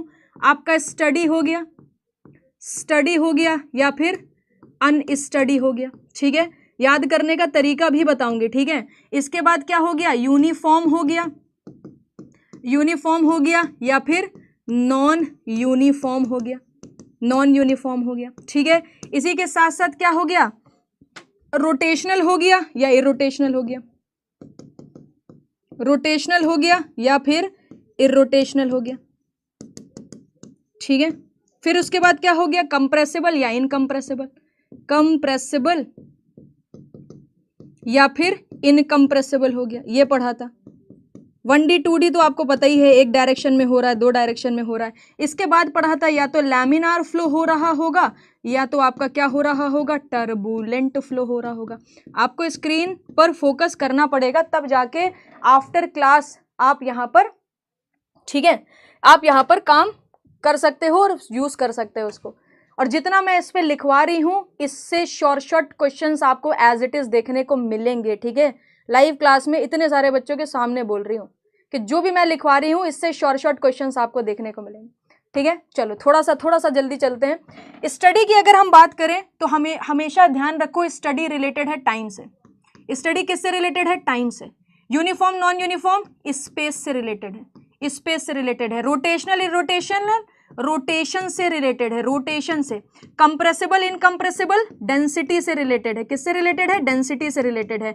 लैमिनार और टर्बुलेंट किससे रिलेटेड है, ऑर्गेनाइज्ड फ्लूइड से रिलेटेड है, ऑर्गेनाइज्ड फ्लूइड से रिलेटेड है कि फ्लूइड कितना ऑर्गेनाइज्ड है, फ्लूइड कितना लैमिनार फ्लो यहां पर शो कर रहा है। तो हमेशा यहां पर देखिए, हमेशा यहां पर देखिए, नहीं याद रखिए। ठीक है, हमेशा यहां पर ध्यान रखिए कि इसके केस में मतलब वेलोसिटी टाइम के साथ चेंज होना या फिर डेंसिटी टाइम के साथ चेंज होना या फिर एक्सेलरेशन टाइम के साथ चेंज होना, ये सब नहीं होगा। नहीं होगा तो स्टडी होगा, अगर स्टडी नहीं है तो अनस्टडी हो जाएगा। बहुत ही सिंपल सी बात है, आप पढ़ तो चुके ही हो, फॉर्मूला में ध्यान रखना है। इसका मतलब है वेलोसिटी का चेंज स्पेस के रिस्पेक्ट में, ठीक है, ये 0 होना चाहिए। अगर 0 है तो यूनिफॉर्म, नहीं है तो नॉन यूनिफॉर्म। 0 है तो यूनिफॉर्म, अब नहीं है तो लिखने की जरूरत नहीं है, नॉन यूनिफॉर्म अंडरस्टूड है। ठीक है, आगे सुनने की कोशिश करिए। रोटेशनल इरोटेशनल किससे रिलेटेड है, ये रिलेटेड है किससे, ओमेगा से। अगर ओमेगा की वैल्यू 0 है, अब देखो यहां ओमेगा भी लिख लो, कर्ल भी लिख लो। अगर ओमेगा या कर्ल ऑफ वेलोसिटी वेक्टर 0 है तो कितना आएगा, रोटेशनल आ जाएगा, रोटेशनल आ जाएगा, ठीक है। और अगर ओमेगा या कर्ल ऑफ वेलोसिटी वेक्टर ये 0 नहीं है, 0 है तो इरोटेशनल है, इरोटेशनल है, ठीक है। और 0 नहीं है तो रोटेशनल कहलाएगा। ये आपका क्या हो जाएगा, रोटेशनल हो जाएगा, ठीक है जी। तो ये चीज आपको ध्यान रखना है। बाकी अगर डेंसिटी कांस्टेंट है तो इनकम्प्रेसिबल है, इनकम्प्रेसिबल है। और अगर कांस्टेंट नहीं है डेंसिटी तो क्या कहलाएगा, कंप्रेसिबल कहलाएगा। तो ये एक चीज आपको यहां पर ध्यान रखनी है, ठीक है। अब यहां पर इसको देखो, इसको कैसे लिखेंगे, लैमिनार टर्बुलेंट को मैम आप कैसे लिखने वाले हो, देखो जरा। अगर फ्लो लैमिनार है तो इस तरीके से स्ट्रीमलाइन बनेगी, और फ्लो क्या होगा, फ्लो स्ट्रीमलाइंड होगा, स्ट्रीमलाइंड फ्लो होगा, ठीक है। अगर आपको कोई पूछता है कि भाई टर्बुलेंट को कैसे रिप्रेजेंट करोगे शॉर्ट नोट्स में, तो टर्बुलेंट में ध्यान रखना, एक पाइप बना लेना छुटका सा, और इसमें इस तरीके से फ्लो दिखा देना और लिख देना कि नॉन ऑर्गेनाइज्ड फ्लो है, नॉन ऑर्गेनाइज्ड फ्लो आपको यहां पर देखने को मिलेगा। सारे टाइप्स ऑफ फ्लो चमक गए, जल्दी से बताइए, ऑल टाइप्स ऑफ फ्लो चमक गए कि नहीं चमक गए। अब अपना माइंड मैपिंग कर रहे हैं ना, इसको क्या बोलते हैं, माइंड मैपिंग। ये कब यूज होता है, जब हमारा एग्जाम बहुत नजदीक हो, तो इसको माइंड मैपिंग बोलेंगे। हमने सब समझ रखा है, पूरे साल पढ़ाई कर रखी है, अब इसको कैसे क्विक दिमाग में वापस से लेके आना है। तो जैसे ही ये देखोगे तो याद आएगा, स्ट्रीमलाइन देखोगे तो याद आएगा, ठीक है। 1D 2D 3D फ्लो लिखने की जरूरत नहीं है। एक डायरेक्शन में फ्लो है 1D, फ्लो ऐसे जा रहा है, मतलब एक में भी जा रहा है, वाई में भी जा रहा है, जेड में, तो 3D। अगर दो डायरेक्शन में ऐसे फ्लो चल रहा है तो एक्स में भी जा रहा है, वाई में भी जा रहा है, तो 2D हो जाएगा, ठीक है। तो होपफुली ये चमक गया होगा। इसके बाद हम यहां पर कुछ और चीजें डिस्कस करते हैं, ठीक है। जैसे कि देखो, छोटी छोटी बातें लिखूंगी, बुलेट पॉइंट्स दे रही हूं। अब सबसे पहले ध्यान रखो, डिफरेंशियल इक्वेशन ऑफ स्ट्रीमलाइन। देखो जरा, differential equation of streamline, streamline, ठीक है। अब एक ज्ञान एक रंग से लिखा जाएगा, समझ गए बात। एक ज्ञान जो है वो एक रंग से लिखा जाएगा। डिफरेंशियल इक्वेशन ऑफ स्ट्रीमलाइन यहां पर लगा देते हैं। क्या हो जाएगा, ये हो जाएगा du बाई एक्स बराबर dx by you, dx by you बराबर dy बाई v बराबर dz बाई ओमेगा, ठीक है। जहां पर वेलोसिटी वेक्टर फील्ड अगर आपको कभी देगा तो ऐसे देगा, u वेलोसिटी x डायरेक्शन की, v वेलोसिटी y डायरेक्शन की, और ओमेगा वेलोसिटी z डायरेक्शन की। x y z डायरेक्शन को i j k कैप से रिप्रेजेंट करा गया है। कभी मैग्नीट्यूड पूछ ले कि मैग्नीट्यूड ऑफ वेलोसिटी बताओ, तो आपको क्या करना है बेटा, u v ओमेगा निकाल के u square plus v square plus omega square यहां पर कर देना, ठीक है। इसी के साथ साथ आपको एक पॉइंट याद होना चाहिए कि जब भी कभी फ्लो स्टडी होता है, स्टडी फ्लो होता है, तो हमेशा ध्यान रखो स्ट्रीमलाइन, स्ट्रीक लाइन और पाथ लाइन आइडेंटिकल हो जाती है। तो स्ट्रीमलाइन इक्वेशन लिख चुके हैं, उससे पहले ही लिख लेते हैं streamline, streak line, path line become identical. बाकी बनाते कैसे हैं, ये एक कला है, ये एक कला है, जो कला आप क्लास में सीख चुके हो, बिकम आइडेंटिकल। और कोई भी नहीं कह सकता नहीं सीखा है, क्योंकि मैंने ऐप पर भी पढ़ाया है, इसी के साथ साथ YT पर भी पढ़ाया है, ठीक है जी। समझ आ गई बात। तो यहां पर हमने बेटा क्या लिख लिया, streamline, streak line, path line become identical, ठीक है। इसके बाद क्या आता है, इसके बाद आता है एक्सेलरेशन का ज्ञान, ठीक है। तो ये ज्ञान हो गया। अब एक्सेलरेशन की बातें करते हैं। एक्सेलरेशन, अब एक्सेलरेशन को ध्यान करने का सबसे सही तरीका बताऊं, डायरेक्ट 3D इक्वेशंस को ध्यान कर लो, ठीक है। डायरेक्ट 3D इक्वेशंस को ध्यान कर लो।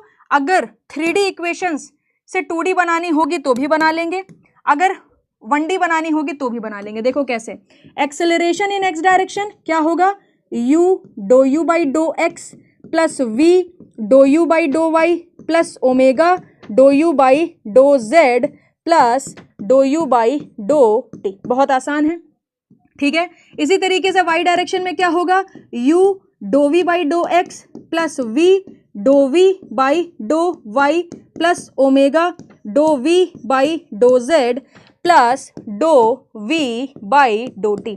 ठीक है, एक्सेलरेशन इन जेड डायरेक्शन कितना हो जाएगा, u, अब ओमेगा वाली वेलोसिटी चलेगी, do omega by do t plus v do omega by, not do t, पहले x के लिए लिखते हैं, do y plus omega do omega by do z plus do omega by do t. ठीक है, कभी भी टोटल एक्सेलरेशन पूछ ले ऐसे लिखना, ए एक्स आई कैप, ए वाई जे कैप, ए जेड के कैप। कभी भी मैग्नीट्यूड पूछ ले तो भैया जी बता दे रहे हैं, हमारे स्टूडेंट हो, गलत लिख के आए खोपड़ी तोड़ देंगे। ठीक है, ए जेड स्क्वायर। ठीक है, तो ये हो गया एक बढ़िया सा फॉर्मूला और एक आपका ये फॉर्मूला। क्लियर है, चमक गया एक्सेलरेशन का फॉर्मूला, एक्सेलरेशन हो गया, वेलोसिटी हो गई, टाइप्स ऑफ फ्लूइड फ्लो हो गए। अब आगे चलें। आप लोगों की कितनी पढ़ाई, ये सब पढ़ाई नहीं कर रहे हैं, ये सब यहाँ मक्कारी कर रहे हैं, मैं बता रही हूँ ना। ये पूछ रहे हैं भाई आपने कितना पढ़ा, अंजलि तुम कैसी हो, ठीक हो, ये सब मैसेजेस मैं देखती रहती हूँ, होते रहते हैं। यहाँ पढ़ाई नहीं कर रहे हैं, हम यहाँ ज्ञान संसार की बातें कर रहे हैं और ये जो है अलग ही लेवल पर चल रहा है। Fluid kinematics, fluid kinematics. ठीक है, 2 स्लाइड्स बनाऊंगी, जिसको मैंने 8 घंटे में पढ़ाया है वो 2 स्लाइड्स में कवर हो जाएगा। ये LNOP क्या है भैया, LNOP है, तुम 10 बार बोलोगे तो LN जी सामने साक्षात हाजिर थोड़ी ना हो जाए, जिन थोड़ी ना LNOP। चमक गया, चलो बहुत ही बढ़िया। एक्सेलरेशन पर कैसे पूछेगा, यू वी ओमेगा दे देगा, बोलेगा एक्स डायरेक्शन का एक्सेलरेशन निकालो, वाई का निकालो, जेड का निकालो, तो आप पहले डिफरेंशिएशन उसके पुट करना, यू वी रखना और आपको लोकेशन जरूर देगा, 2,3 पर निकालो, 5,9 पर निकालो, तो ऐसे आपको एक्सेलरेशन के क्वेश्चन देगा। ठीक है, बिल्कुल पढ़ सकते हैं भाई, बस झेल पाए ये बात आप पर डिपेंड करेगी। पढ़ तो कोई भी सकता है, झेल कितने लोग पाएंगे वो डिपेंड करता है बंदे पर कि भाई क्या है मामला। ठीक है, चलो ध्यान से देखो, हमने यहां पर बेसिक आइडिया ले लिया है। इसके बाद हमारा क्या आता है, इसके बाद हमारा आता है वॉर्टिसिटी। ठीक है, सबसे पहले ध्यान से सुनो, वॉर्टिसिटी, वॉर्टिसिटी, वॉर्टिसिटी को किससे रिप्रेजेंट करते हैं, बहुत खतरनाक टर्म है, जीटा किसके बराबर होता है, 2 टाइम्स ऑफ रोटेशन के बराबर होता है, या फिर हम कह सकते हैं कर्ल ऑफ वी वेक्टर के बराबर होता है। बहुत खतरनाक है ये। इसका रेडियल फॉर्म भी लिखवा देते हैं यहीं पर।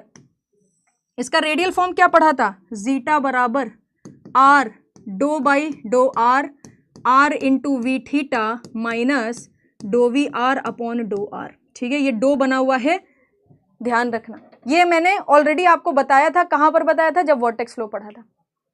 ठीक है, दोबारा कुछ नहीं हो पाएगा, 1 घंटा मिला है मुझे और लास्ट चैप्टर तक पहुंचना है FM के, आधा अधूरा रिवीजन करके क्या ही फायदा है कि नहीं। तो फोकस करिए, 1 घंटे को सबसे बेस्ट स्टार बनाना है आज के दिन का। ठीक है, चलो, तो जीटा की वैल्यू हो गई, वॉर्टिसिटी हमने निकाल ली। ध्यान रखना, वॉर्टिसिटी से भी हम निकाल लेते हैं कि फ्लो रोटेशनल है कि इरोटेशनल है। ठीक है, तो equal to 0, does not equal to 0, अगर इक्वल टू 0 है तो इरोटेशनल है। ठीक है, और वरना फिर क्या कहलाएगा, रोटेशनल कहलाएगा, रोटेशनल कहलाएगा। हमेशा ध्यान रखो, ये जो हमारा यहां पर एक और टर्म होता है जिसका नाम क्या है, सर्कुलेशन। जो सर्कुलेशन होता है इसका फॉर्मूला ध्यान रखिए।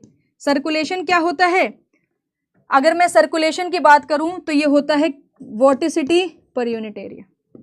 ठीक है, तो ये सर्कुलेशन का फॉर्मूला आपको यहां पर पता होना चाहिए। मतलब वॉर्टिसिटी बताता है कि रोटेशन है कि नहीं है, मगर सर्कुलेशन बताता है पर यूनिट एरिया कितना रोटेशन आपको यहां पर देखने को मिल रहा है। ठीक है, तो ये वॉर्टिसिटी की बात हो गई। इसके बाद या इससे पहले ही शायद हमने कुछ और टर्म डिस्कस करे थे, जिसमें मैंने बात करी थी कि रेट ऑफ रोटेशन कैसे निकालेंगे और रेट ऑफ डिफॉर्मेशन, नहीं, डिफॉर्मेशन एंड रोटेशन किस तरीके से फाइंड आउट करने वाले। ठीक है, सर्कुलेशन, एक सेकंड रुकिएगा, vorticity into cross sectional area. ठीक है, ये फॉर्मूला होगा। देखो जरा, यहां पर बात करते हैं डिफॉर्मेशन की। कौन से डिफॉर्मेशन की, एंगुलर डिफॉर्मेशन। देखो जरा, एंगुलर डिफॉर्मेशन, एंगुलर डिफॉर्मेशन के 3 फॉर्मूलाज निकाले थे, तीनों के तीनों फॉर्मूलाज आपको यहां पर याद होने चाहिए। एक था XY प्लेन का डिफॉर्मेशन, एक था आपका YZ प्लेन का डिफॉर्मेशन, और एक आपका था ZX प्लेन का डिफॉर्मेशन। 3 डिफॉर्मेशन के फॉर्मूलाज यहां पर याद होने चाहिए, ठीक है। 3 डिफॉर्मेशन के फॉर्मूलाज यहां पर बेटा ध्यान होने चाहिए। पहला क्या है, लिखना बहुत आसान है, 1/2 1/2 1/2, और फिर उसके बाद XY है तो 2x लिखो, और यहां पर लिखो 2y प्लस के साथ y की वेलोसिटी v, x की वेलोसिटी u। YZ है ना, तो यहां पर लिखो y प्लस लगाओ, z लिखो, z की वेलोसिटी ओमेगा इधर और y की वेलोसिटी v इधर। फिर कैसे लिखा था, ZX है ना, तो z लिखो, x लिखो, x की वेलोसिटी u इधर और z की वेलोसिटी ओमेगा इधर। खत्म हो गई काम, ठीक है, समझ आ गई। वॉटिसिटी इज अ डिफरेंट थिंग। वॉटिसिटी मतलब मॉलिक्यूलर लेवल पर हम देख रहे हैं कोई भी मॉलिक्यूल अपने मास सेंटर के अबाउट रोटेट कर रहा है कि नहीं कर रहा है। वॉर्टेक्स फ्लो का मतलब होता है किसी सर्कुलर पाथ में फ्लो का हो जाना। अगर कहीं पर ऐसे गोल गोल भी फ्लूइड घूम रहा है ना तो वॉर्टेक्स फ्लो है, मगर जरूरी नहीं है कि उसमें वॉटिसिटी आपको देखने को मिले, ठीक है। तो ये चीज भी मैंने क्लियर करी थी जब मैंने आपको पढ़ाया था क्या, वॉर्टेक्स मोशन, ठीक है। एंगुलर डिफॉर्मेशन हो गया, इसके बाद आता है rate of rotation, rate of rotation, ठीक है। तो रेट ऑफ रोटेशन में 3 फॉर्मूलाज हैं जो आपको यहां पर पता होने चाहिए, 3 फॉर्मूलाज हैं जो आपको यहां पर पता होने चाहिए, एनी हाउ पता होने चाहिए, ठीक है। पहला है ओमेगा एक्स, एक्स एक्सिस के अबाउट रोटेशन, वाई एक्सिस के अबाउट रोटेशन, जेड एक्सिस के अबाउट रोटेशन। अगर एक्स एक्सिस के अबाउट रोटेशन हो रहा है तो कौन से प्लेन का हो रहा है, वाई जेड प्लेन का हो रहा है, तो ये हो जाता है 1/2 डो वाई माइनस लगता है यहां पर डो जेड, ये हो जाएगा डो ओमेगा डो वी, ठीक है। वाई एक्सिस के अबाउट अगर रोटेशन चल रहा है तो कौन सा प्लेन होगा, वाई के पास जेड एक्स प्लेन होगा, तो जेड एक्स का हम कैसे लिख सकते हैं, जेड एक्स, एक्स की वेलोसिटी यू और जेड की वेलोसिटी ओमेगा। तो इस तरीके से आप यहां पर भी लिख सकते हो। जेड एक्सिस के अबाउट है तो एक्स वाई प्लेन होगा, मतलब एक्स माइनस वाई, वाई की वेलोसिटी वी और एक्स की वेलोसिटी यू, ठीक है। तो इस तरीके से आप लिख सकते हो रोटेशन के बारे में, ठीक है। अब जिससे मेजॉरिटी ऑफ क्वेश्चंस आपसे पूछे जाएंगे उसको ध्यान रखो। सबसे पहली बात करते हैं पोटेंशियल फंक्शन, पोटेंशियल फंक्शन, ठीक है। पोटेंशियल फंक्शन को किससे रिप्रेजेंट करते हैं, फाई से रिप्रेजेंट करते हैं, ध्यान रखना। 2-3 बातें हैं जो आपको पोटेंशियल फंक्शन के मामले में रटी होनी चाहिए एकदम, जैसे कि do phi by do x minus का क्या देगा, यू देगा, और माइनस का do phi by do y जो है वो आपको वी देगा। दूसरा चीज ध्यान होना चाहिए, valid for irrotational flow, irrotational flow. तीसरा पॉइंट आपको पता होना चाहिए, ये सेटिस्फाई किसको करता है, सेटिस्फाई लाप्लास इक्वेशन। किसको, लाप्लास इक्वेशन। लाप्लास इक्वेशन क्या होती है, do square phi upon do x square plus do square phi upon do y square बराबर 0, ठीक है। तो ये इक्वेशन आपको यहां पर बेटा पता ही होनी चाहिए। स्लोप के बारे में पता होना चाहिए, स्लोप के बारे में। तो स्लोप क्या होता है, d y by d x at constant phi. कितना लिखवाया था जरा बताइए, d phi by d x at constant phi बेटा कितना लिखवाया था, जल्दी से जवाब दो, उसके बाद स्ट्रीम फंक्शन लिख के आगे बढ़ जाएंगे, ठीक है। 1/2 कहां गया, 1/2 यही है बेटा, बस छुप गया पर्दे के पीछे, बस बेटा छुप गया पर्दे के पीछे, यहीं पर है, ठीक है। आ गया 1/2, सही कह रहे हैं आप, 1/2 गायब हो गया। माइनस यू बाई वी, कितने लोग सेटिस्फाइड हैं इस आंसर से, जल्दी बताओ, कुछ तुम भी तो कर लो, ठीक है। अब देखो ये जो आपका दो सब में हाफ रहेगा, सब में हाफ रहेगा, बात सही है बेटा, वो मैंने लगा दिया है, मिस हो गया था मेरे से, ठीक है, वो मिस हो गया था इसीलिए मैंने लगा दिया। माइनस का u बाई वी, बहुत ही बढ़िया, माइनस का u बाई वी, ठीक है। तो इतनी बातें अगर आप ध्यान रखेंगे तो आप झंडे गाड़ आएंगे एग्जाम में, ठीक है। अब दूसरा क्या होता है, दूसरा आपका कहलाता है स्ट्रीम फंक्शन। क्या होता है ये स्ट्रीम फंक्शन, साइन से रिप्रेजेंट करते हैं, ठीक है। अब इसके बारे में ज्ञान लिखते हैं। u होता है माइनस का do psi by do y v होता है do psi by do x। ठीक है, ये दो छुटके छुटके से फॉर्मूलाज। दूसरी चीज valid for both rotational and irrotational. ठीक है, रोटेशनल एंड इरोटेशनल दोनों के लिए वैलिड होगा। ठीक है, इसी के साथ इसके स्लोप का फॉर्मूला क्या हो जाएगा, इसके स्लोप का फॉर्मूला हो जाएगा dy by d x at constant Sai. तो ये किसके बराबर हो जाएगा, v बाई यू के बराबर हो जाएगा। और आप देख सकते हो दोनों के स्लोप का प्रोडक्ट कराओगे तो -1 आएगा। तो हमेशा ध्यान रखना स्ट्रीम लाइन और इसी के साथ साथ पोटेंशियल लाइन क्या होती है, ऑर्थोगोनल होती हैं। ठीक है, स्ट्रीम लाइन और पोटेंशियल लाइन दोनों एक दूसरे के साथ क्या होती हैं, ऑर्थोगोनल होती हैं। मतलब अगर ये स्ट्रीम लाइन्स आपको देखने को मिलेंगी तो ये आपकी क्या हो जाएंगी, पोटेंशियल लाइन हो जाएंगी। Stream line and potential line are orthogonal. ठीक है, और इसको क्या बोलते हैं, इसको बोलते हैं फ्लो नेट। इसको क्या बोलते हैं, फ्लो नेट बोलते हैं। चमक गया, जल्दी से बताइए, आंसर करो। यहां तक किसी को कोई दिक्कत परेशानी समस्या, आगे चल सकते हैं, एनर्जी इक्वेशन की बातें कर सकते हैं, जल्दी से बताइए। क्वांटिटी, हाँ वो कंटिन्यू, दोनों ही क्वांटिटी इक्वेशन को सेटिस्फाई करेंगे, मगर जब, अच्छा हाँ क्वांटिटी इक्वेशन तो मैंने लिखी नहीं है, क्वांटिटी इक्वेशन तो यार गायब है यहाँ से, वो तो लिखना चाहिए था मुझे। लिखेंगे भाई, बिल्कुल लिखेंगे। वॉटिसिटी से पहले ही तो पढ़ते हैं क्वांटिटी इक्वेशन।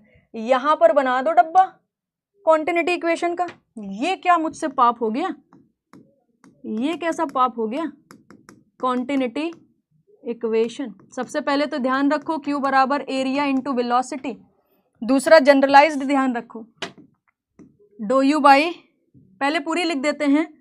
ठीक है, do by do x rho u plus do by do y rho v plus do by do z rho omega plus do rho by do t बराबर 0।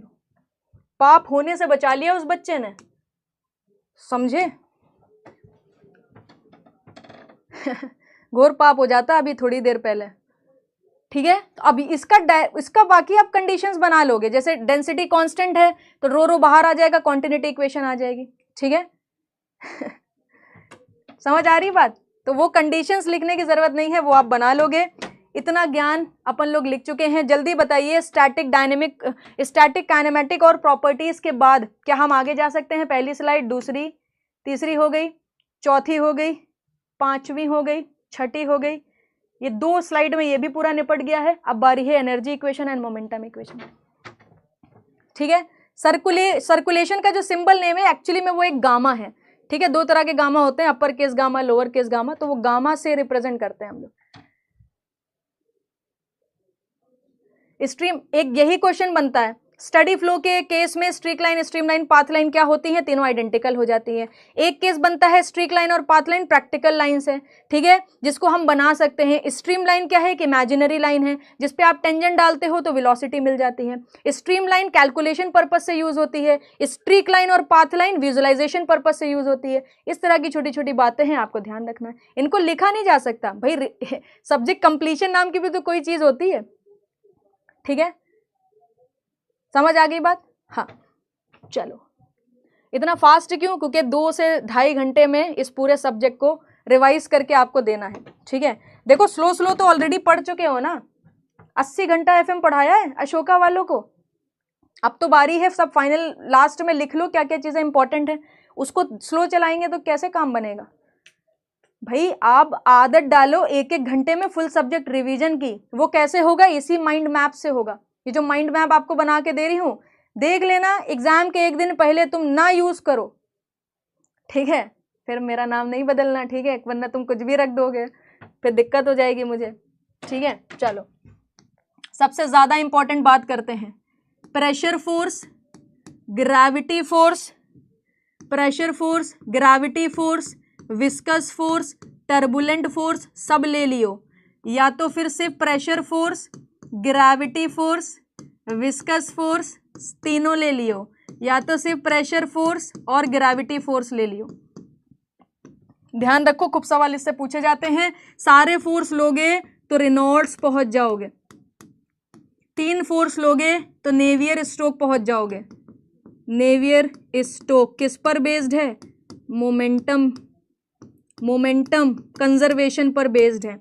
सिर्फ प्रेशर ग्रेविटी लोगे तो आइलर पहुंच जाओगे, Euler's equation पहुंच जाओगे। ठीक है, ये किस पर बेस्ड है? लीनियर मोमेंटम, ये भी मोमेंटम पर बेस्ड है। ठीक है, तो ये कुछ स्टार्टिंग की बातें हो गई। ठीक है, ये कुछ स्टार्टिंग की बातें हो गई। अभी चल रहा सेशन एफएम में, अभी तो खत्म हो गया, अब तो 24 में आएगा, 16 अक्टूबर से शुरू है। ठीक है, 16 अक्टूबर से शुरू है 2024 का बैच। मतलब मैथ्स तो चल ही रही है, मेरा सब्जेक्ट एफएम जो है 16 अक्टूबर से शुरू होगा एसएससी के बाद। ठीक है, देखो जरा यहां पर सबसे पहले बात करते हैं आइलर इक्वेशन की। आइलर इक्वेशन, अब बहुत ध्यान से देखो, यहां पर जो है ना कश्ती एकदम डोल जाती है बच्चों की, एकदम कश्ती डोल जाती है। ठीक है, आइलर इक्वेशन जो आपकी होगी ये क्या होने वाली है? ये होगी integration dp by rho plus g into z plus v square by 2 बराबर 0। ठीक है, इसी के साथ साथ अगर अपन लोग बात करें बर्नौली की, बर्नौलीज इक्वेशन, बर्नौली इक्वेशन क्या होती है? ध्यान दीजिए, ध्यान, किन्हीं 2 पॉइंट पर लगाओगे तो P1 by rho g plus V1 square by 2G plus Z1 बराबर P2 by rho g plus V2 square by 2G plus Z2, और साथ में क्या हो जाएगा? लॉसेस रख लो, अगर आइडियल हो तो हटा देना, आइडियल ना हो तो रखा रहने देना। ठीक है, इसी के साथ साथ एक छोटी सी बात और ध्यान रखना, ये तो बर्नौली इक्वेशन हो गई। ठीक है, ये आइलर इक्वेशन हो गई। एक छोटी सी बात मुझे क्या कहनी थी, दिमाग से निकल गई, कोई बात नहीं। तो बर्नौली हो गई, आइलर हो गई। अब हम आगे चलते हैं, इसके एप्लीकेशंस की बात करते हैं। ठीक है ना, मगर हाँ याद आ गई छोटी सी बात, इसकी यूनिट मीटर भी होती है। ठीक है, क्योंकि जेड की यूनिट क्या होगी, सब हेड में रखा है। न्यूटन का मल्टीप्लाई डिवाइड दे देंगे तो जूल पर यूनिट न्यूटन भी यूनिट हो जाएगी। इसको जूल प्रति न्यूटन को क्या बोल सकते हैं? Energy, energy per unit weight.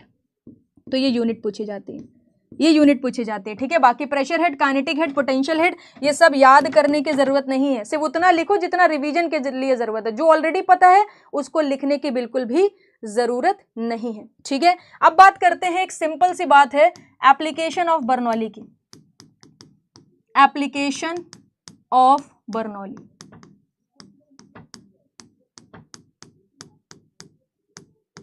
ठीक है, एप्लीकेशन ऑफ बर्नौलीज इक्वेशन। तो सबसे पहला एप्लीकेशन आपका क्या था? Venturi meter, venturi meter.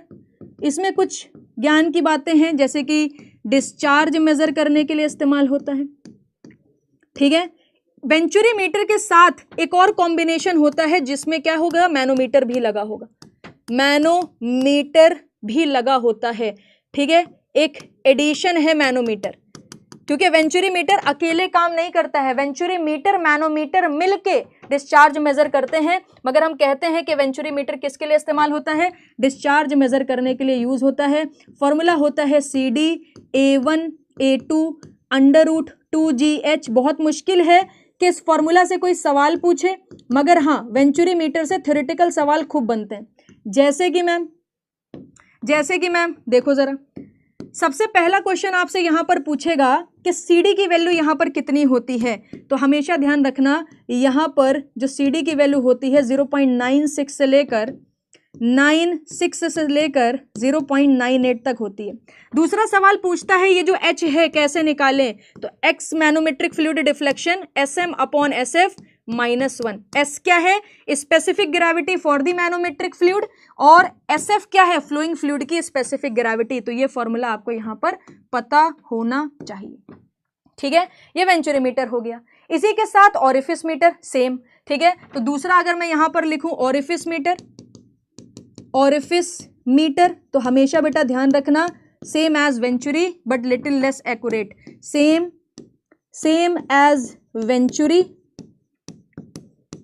As venturi but little less accurate. ठीक है, थोड़ा कम एक्यूरेट होगा, लिटिल लेस एक्यूरेट। बस ऐसी छोटी छोटी बातें जो हैं अपने अंदाज में लिख ली जाती है माइंड मैपिंग में, लिटिल लेस एक्यूरेट। ठीक है, यहाँ पर कोफिशिएंट ऑफ कॉन्ट्रैक्शन पूछता है तो सीसी ध्यान रखना ये हो जाता है AC/A2 या AC/A1। जहां जिस भी क्रॉस सेक्शन के कंपैरिजन में आप ये निकाल रहे हो कोफिशिएंट ऑफ कॉन्ट्रैक्शन, उसके बेसिस पर आप एरिया ले सकते हो। कई बार आपसे थ्योरेटिकल क्वेश्चन पूछेगा तो ऐसे बोलेगा area at the vena contractor divide by the orifice area, तो आप ऐसे लिख सकते हो। ठीक है, लिटिल लेस एक्यूरेट का मतलब ही यही है, कम एक्यूरेट यहां पर आपका ये होने वाला है। तीसरा हमारा क्या था, पिटॉट ट्यूब था, पिटॉट ट्यूब। तो पिटॉट ट्यूब किसके लिए इस्तेमाल होता है, फ्लो वेलोसिटी निकालने के लिए। ठीक है, सुनते जाइए ध्यान से, फ्लो वेलोसिटी को निकालने के लिए इस्तेमाल होगा। ठीक है, इसी के साथ इसके दो फॉर्मूलाज हैं, V is equal to the CV √2 × G × H, और दूसरा बड़ा इंपॉर्टेंट सा फॉर्मूला है V is equal to the √2GX, ठीक है, SM/SF-1। कई बार आपको ये वाला हेड नहीं देगा, ठीक है ना, कई बार आपको ये वाला हेड नहीं देगा, आपको मैनोमेट्रिक फ्लूइड डिफ्लेक्शन दे देगा, तो ये दूसरा वाला फॉर्मूला आप लगा लियो, आपका आंसर आ जाएगा। ठीक है, so this is all about energy equation. ठीक है, हाँ एक चीज और बता देते हैं, बहुत ही अच्छी बात कही, कितना प्यारा बच्चा है ये, 0.67 से लेकर, तभी तो कहते हैं क्लास में अच्छे बच्चे भी होना बहुत जरूरी है, क्योंकि वो भी मास्टर की मदद करते हैं, क्या लिखाया है क्या नहीं लिखाया। ठीक है, बहुत ही बढ़िया, 0.67 से लेकर 0.76, बढ़िया। जिसने भी पूछा या लिखा बहुत अच्छा काम करा, ये बच गया आपका, वरना मिस हो जाता। ठीक है, आगे चले, अब बात कर लेते हैं। अच्छा हाँ, 2-3 चीजें आपको यहां पर और ध्यान होनी चाहिए, जैसे कि अगर मैं यहां पर वेंचुरी मीटर बना दूं, ठीक है, चलो यहां पर बना देते हैं तो ज्यादा बेहतर आप समझ पाओगे। ये लेंथ L1 है, ये लेंथ L2 है, यहां पर 21 से 23 डिग्री का एंगल चाहिए, यहां पर 5 से 7 डिग्री का एंगल चाहिए। डाइवर्जिंग सेक्शन की लेंथ कन्वर्जिंग सेक्शन की लेंथ से ज्यादा होती है। यहां पर क्या चांसेस होते हैं, कैविटेशन होने के, मतलब थ्रॉट पर कैविटेशन हो सकता है। डाइवर्जिंग सेक्शन में क्या हो सकता है, फ्लो का सेपरेशन हो सकता है, तो हम लिख सकते हैं फ्लो सेपरेशन। ठीक है ना, तो छोटे से डायग्राम पर दिखा दिया कहां पर फ्लो सेपरेशन ले सकते हैं, कहां पर हम लोग यहां पर कैविटेशन ले सकते हैं, कितना किसका एंगल है, कौन सी लेंथ ज्यादा है, सब क्लियर हो गया। ठीक है, आगे चलते हैं और अब बात करते हैं किसकी, मोमेंटम इक्वेशन की। ठीक है, अब देखो मोमेंटम इक्वेशन जो है ना, मोमेंटम इक्वेशन में बस एक जनरल फॉर्मूला ध्यान रखो, ये होता है mass flow rate final velocity minus initial velocity. This is the common formula जो आपको यहां पर ध्यान होनी चाहिए। ठीक है, जो आपको यहां पर ध्यान होना चाहिए। तो देखो जरा, इसमें हमने 3-4 केसेस पढ़े थे, एक पढ़ा था वर्टिकल प्लेट, ठीक है ना, एक था वर्टिकल प्लेट, दूसरा क्या पढ़ा था, inclined plate,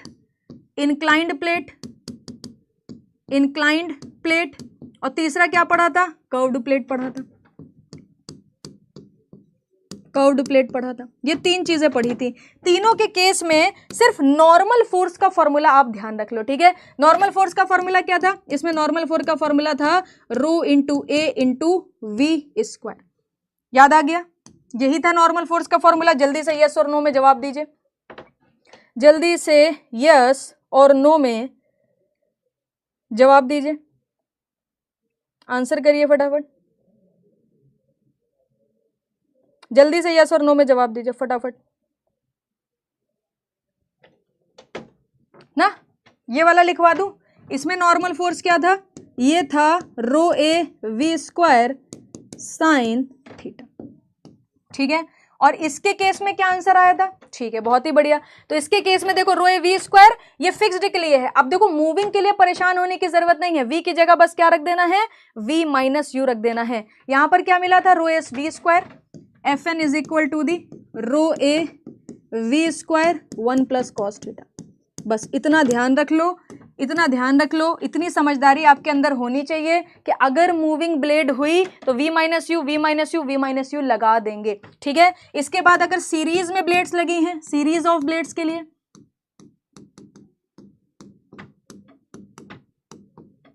series of blades के लिए 2-3 चीजें पता होनी चाहिए। एफिशिएंसी का formula 2u v minus u upon v square, ठीक है। एक ये फॉर्मूला पता होना चाहिए फॉर ईटा मैक्स। एक ये कंडीशन पता होनी चाहिए कि u बाई वी की वैल्यू जो होती है वो किसके बराबर होती है, 1/2 के बराबर होती है, ठीक है। u बाई वी की वैल्यू जो है 1/2 के बराबर हो जाएगी। इसके अलावा 2 डब्बे बनाओ यहाँ पर, एक ये बड़ा सा डब्बा बनाओ और एक इसी के जस्ट बगल में बड़ा सा डब्बा बनाओ। इन दोनों में 2 आपका ऐसा ज्ञान है जो बहुत इंपॉर्टेंट है लिखना। बताऊं क्या, यहां पर डालो फ्री वॉर्टेक्स फ्लो और इसमें 3-4 बातें लाइन से लिख लो। जैसे कि पहली बात ये लिख लो कि v inversely proportional to r है। दूसरी बात ये लिख लो कि इसमें जीटा की वैल्यू 0 आती है। तीसरी बात ये लिख लो इसमें टॉर्क जो है 0 होता है। टॉर्क क्या है, 0 होता है, कोई भी एनर्जी डिसिपेशन नहीं होगा। चौथी बात क्या है, बर्नौली एप्लीकेबल है, इज एप्लीकेबल। ये कुछ बातें हैं जो आपको पता होनी चाहिए। खूब पूछता है तो यहां पर लिख दिया। दूसरी चीज आप यहां पर लिख लीजिए फोर्स्ड वॉर्टेक्स लो। बहुत ध्यान से सुनो, बस टाइम जाने ही वाला है, इसलिए लिखते जाओ, बस लिखते जाओ, ठीक है। ये क्या हो जाएगा, v बराबर आर ओमेगा, ध्यान रखो। दूसरी चीज, टॉर्क यहां पर 0 नहीं होगा, जीटा यहां पर 0 नहीं होगा, मतलब ये क्या है, ये रोटेशनल फ्लो है, वो इरोटेशनल फ्लो है। इसी के साथ साथ यहां पर Bernoulli equation is not applicable. Bernoulli equation आपके यहां पर एप्लीकेबल नहीं होने वाली, ठीक है। फिर एक कंटेनर बनाओ, इस कंटेनर को इस एक्सिस के अबाउट रोटेट करा दो। इस तरीके से आपका क्या बनेगा, पैराबोला बनेगा। आपसे पूछेगा हाइट ऑफ द पैराबोला बताओ, आप फेंक के मारना ये वाला formula, omega square r square बटे 2g, ठीक है। और r क्या है, ये आपका r है। फिर आपसे पूछेगा वॉल्यूम ऑफ द पैराबोलाइड बनाओ, तो pi R square height of the parabola बटे 2। ये 2 फॉर्मूलाज आप फेंक के मार सकते हो बिना किसी समस्या के, ठीक है। मार दोगे फेंक के, जल्दी से बताओ, फेंक के मार दोगे। कितने आर की क्लास है मैम, मेरी 1 बजे खत्म हो जाएगी, उसके बाद आप बाकी फैकल्टीज अपने सब्जेक्ट्स लेके आएंगे, मगर हाँ आपको 5-10 मिनट का ब्रेक दिलवा देंगे, कोई दिक्कत नहीं, ठीक है। अभी नहीं, मोमेंटम करेक्शन फैक्टर वगैरह अभी नहीं लिखना है। तो ये आपको 2-3 चीजें यहां पर ध्यान रखनी है। आपका मोमेंटम इक्वेशन हो गई। आप सीधा भागेंगे लैमिनार फ्लो की तरफ। बहुत ध्यान से मेरी बात सुनिए, इसमें सबसे ज्यादा फॉर्मूलाज हैं और ये सबसे इंटरेस्टिंग चैप्टर भी रहा है अभी तक का ठीक है। देखो जरा, एक घुट पानी पी लेते हैं।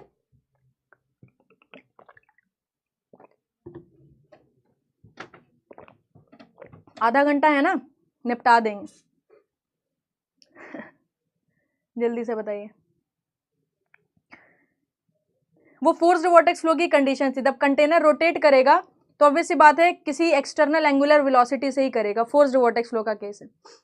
हाइड्रोलिक तो मुश्किल लग रहा है क्योंकि जो टाइम बचा है हार्डली 40 मिनट्स और मैं यूज कर सकती हूँ, ठीक है। चलो लैमिनार फ्लो की सबसे पहले बात करते हैं। ऊपर यहां पर एक पाइप बना देते हैं, ठीक है, क्योंकि हमको डेफिनेटली जरूरत पड़ेगी 2 चीजें दिखाने के लिए, एक वेलोसिटी प्रोफाइल दिखाने के लिए, ठीक है, एक वेलोसिटी प्रोफाइल दिखाने के लिए, और दूसरी जरूरत हमें पड़ेगी शेयर स्ट्रेस प्रोफाइल दिखाने के लिए। तो यहां पर हम वेलोसिटी प्रोफाइल दिखा लेंगे, यहां पर शेयर स्ट्रेस प्रोफाइल दिखा लेंगे, ठीक है। चलो सबसे पहले यहां पर बात करते हैं कि शेयर स्ट्रेस का क्या फॉर्मूला आता है। तो 2 फॉर्मूलाज आपको ध्यान रखने हैं। टाउ बराबर माइनस का r/2, साथ में होता है dough P by do x. ये तो छोटे से फ्लूइड एलिमेंट के लिए है, पूरा कंप्लीट डिस्कशन करोगे तो r/2, r is the radius of the pipe, delta p by L, L is the length of the pipe, और डेल्टा p क्या हो गया, प्रेशर ड्रॉप हो गया। पहला फॉर्मूला। दूसरा फॉर्मूला क्या है, दूसरा फॉर्मूला है कभी भी वेलोसिटी प्रोफाइल देखनी हो 1/4 म्यू माइनस का dough P by do x, साथ में आ जाएगा capital R square minus small r square. इसी में ही अगर मैक्सिमम वेलोसिटी बनानी हो, आप बोलोगे कि मैम जो माइनस कर रहे हो उसको माइनस मत करो। जैसे ही आप ये माइनस को रोक लोगे तो u की जगह u मैक्स आ जाएगा, आंसर आ जाएगा 1/4 mu minus dough P by do x capital R square हो जाएगा। एक वेलोसिटी फॉर्मूला ये आ गया, एक वेलोसिटी फॉर्मूला ये आ गया। क्लियरली दिख रहा है कि मैम प्रोफाइल पैराबोलिक है, शेयर स्ट्रेस की प्रोफाइल लीनियर है। तो शेयर स्ट्रेस जब R 0 होगा तो 0 होने वाला है। ये आपकी सेंटर लाइन हो गई, ये आपकी सेंटर लाइन हो गई। तो इस तरीके से आपको शेयर स्ट्रेसेस देखने को मिलने वाली हैं और इसी के साथ साथ इस तरीके से आपको वेलोसिटी प्रोफाइल देखने को मिलने वाला है। वेलोसिटी प्रोफाइल आपकी पैराबोलिक होगी, this is the parabolic profile, ठीक है। और ये आपको क्या देखने को मिलेगा, लीनियर प्रोफाइल, ये आपको लीनियर प्रोफाइल देखने को मिलने वाला है, ठीक है। यहाँ पर रख दो लीनियर और ये किसके लिए है, टाउ के लिए है। यहाँ पर रख दो पैराबोलिक, पैराबोलिक ये किसके लिए है, वेलोसिटी के लिए है। यहाँ पर आपको यू मैक्स देखने को मिल रहा है जो कि आपने यहाँ से निकाल लिया है, ठीक है। अब ध्यान से सुनिए, अगर u और u मैक्स को डिवाइड करा दें तो एक और फॉर्मूला यहाँ पर बन जाता है, एक और फॉर्मूला यहाँ पर आपका बन जाता है। क्या बन जाता है, वो होता है u बट्टे u मैक्स बराबर 1 minus small r square upon capital R square. तो ये फॉर्मूला आपको ध्यान रखना है। शेयर स्ट्रेस की अगर मैं बात करूं तो शेयर स्ट्रेस का एक और फॉर्मूला होता है, ये होता है आपका म्यू। देखो इसको बेसिकली बनाते कैसे हैं, इसको बनाते हैं न्यूटन्स लॉ ऑफ विस्कोसिटी से, मतलब d u by d y से इसको हम यहाँ पर बनाने की कोशिश करते हैं। तो वहां से d u by d y लोगे तो आपको मिलेगा 2 mu u max upon into r upon capital R square. तो एक तो ये शेयर स्ट्रेस का फॉर्मूला होता है, इसी में अगर आपको कभी मैक्सिमम निकालना पड़ जाए तो आप देख रहे हो पाइप की सतह पर मैक्सिमम है, कैपिटल R पुट कर दीजिए तो 2 म्यू यू मैक्स बटे R आपका यहाँ पर मैक्सिमम आ जाएगा। मैक्सिमम को नॉट से रिप्रेजेंट कर दो, ठीक है। इसी के साथ आपसे क्या पूछेगा, डिस्चार्ज का फॉर्मूला पूछेगा। तो मैंने आपको बताया था पाई R स्क्वायर बाई 2, साथ में मैक्सिमम वेलोसिटी।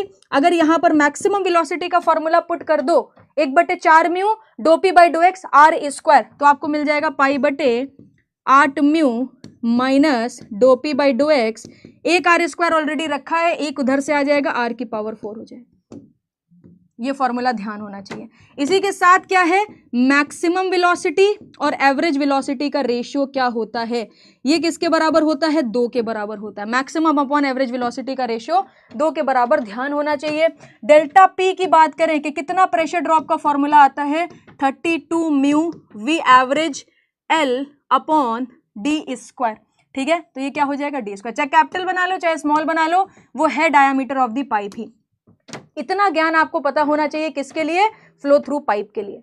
अब यहीं पर आपसे flow through 2 fixed parallel plate पूछता है, उसमें पूरा नहीं लिखवाऊंगी। क्यों नहीं लिखवाऊंगी, पूरा पूछा ही नहीं जाता है, जो पूछा जाता है वो लिख लो।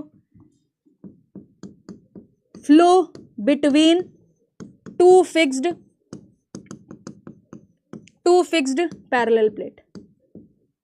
Parallel plate, flow through 2 fixed parallel plate, ठीक है। तो अगर पैरेलल प्लेट की बात करें तो सबसे पहला सवाल आपसे क्या पूछा जाएगा, वेलोसिटी प्रोफाइल पैराबोला ही होती है, ठीक है। दूसरा सवाल आपसे क्या पूछा जाएगा, u बाई वी, मतलब u max by average velocity का फॉर्मूला 3/2, ठीक है। इसके अलावा आपसे यहाँ पर क्या पूछा जाएगा, प्रेशर ड्रॉप का फॉर्मूला। तो याद रखना 12 mu v average l upon height, दोनों प्लेट के बीच की हाइट कितनी होती है, ये आपसे यहाँ पर पूछा जाने वाला है। उसके बाद मोमेंटम करेक्शन फैक्टर, ये आप चाहो तो यहाँ पर लिख लो। पाइप के केस में पूछा जाएगा, कोई बता सकता है लैमिनार के केस में अल्फा एंड बीटा की वैल्यू कितनी होती है, एनीवन जिसने इससे पहले पढ़ा हो या सॉल्व करा हो। हाँ तो 3/2 1/5 ही तो होगा ना। क्या बात है, क्या बात है, कितने तेजस्वी बच्चे बैठे हैं इस क्लास में। जल्दी से बताओ मुझे, अल्फा बीटा की वैल्यू लैमिनार फ्लो के केस में कितनी पढ़ के रखी है, लैमिनार फ्लो के केस में कितनी पढ़ के रखी है, जल्दी से बताइए। अल्फा की वैल्यू कितनी है, अल्फा की वैल्यू 2 और बीटा की वैल्यू 1.33 मोमेंटम करेक्शन फैक्टर, और ये आपका क्या है, एनर्जी करेक्शन फैक्टर है, ठीक है। चलो बहुत ही बढ़िया, 2 और 1.333 समथिंग आ जाता है, तो उससे हम सॉल्व कर लेते हैं। ठीक है, तो लैमिनार में इतनी बातें ध्यान रखिए। Flow through 2 fixed parallel plate में जो मोस्ट पॉपुलर चीज है जो आपसे बार बार पूछी जाती है वो ये है। ठीक है, तो इसके बारे में आपको पता होना चाहिए। Now let's talk about the turbulent flow. Turbulent flow में भी वही बातें लिखेंगे जो बातें आपसे रेगुलरली पूछी जा रही हैं। जैसे कि क्या क्या पूछा जा रहा है मैम? सबसे पहले आपसे पूछा जा रहा है रेनॉल्ड्स इक्वेशन, रेनॉल्ड्स इक्वेशन। ठीक है, दूसरा क्वेश्चन आपसे क्या पूछा जा रहा है? Prandtl mixing length, mixing length. ठीक है, तीसरा सवाल आपसे क्या पूछा जा रहा है? वेलोसिटी प्रोफाइल, वेलोसिटी प्रोफाइल के बारे में पता होना चाहिए।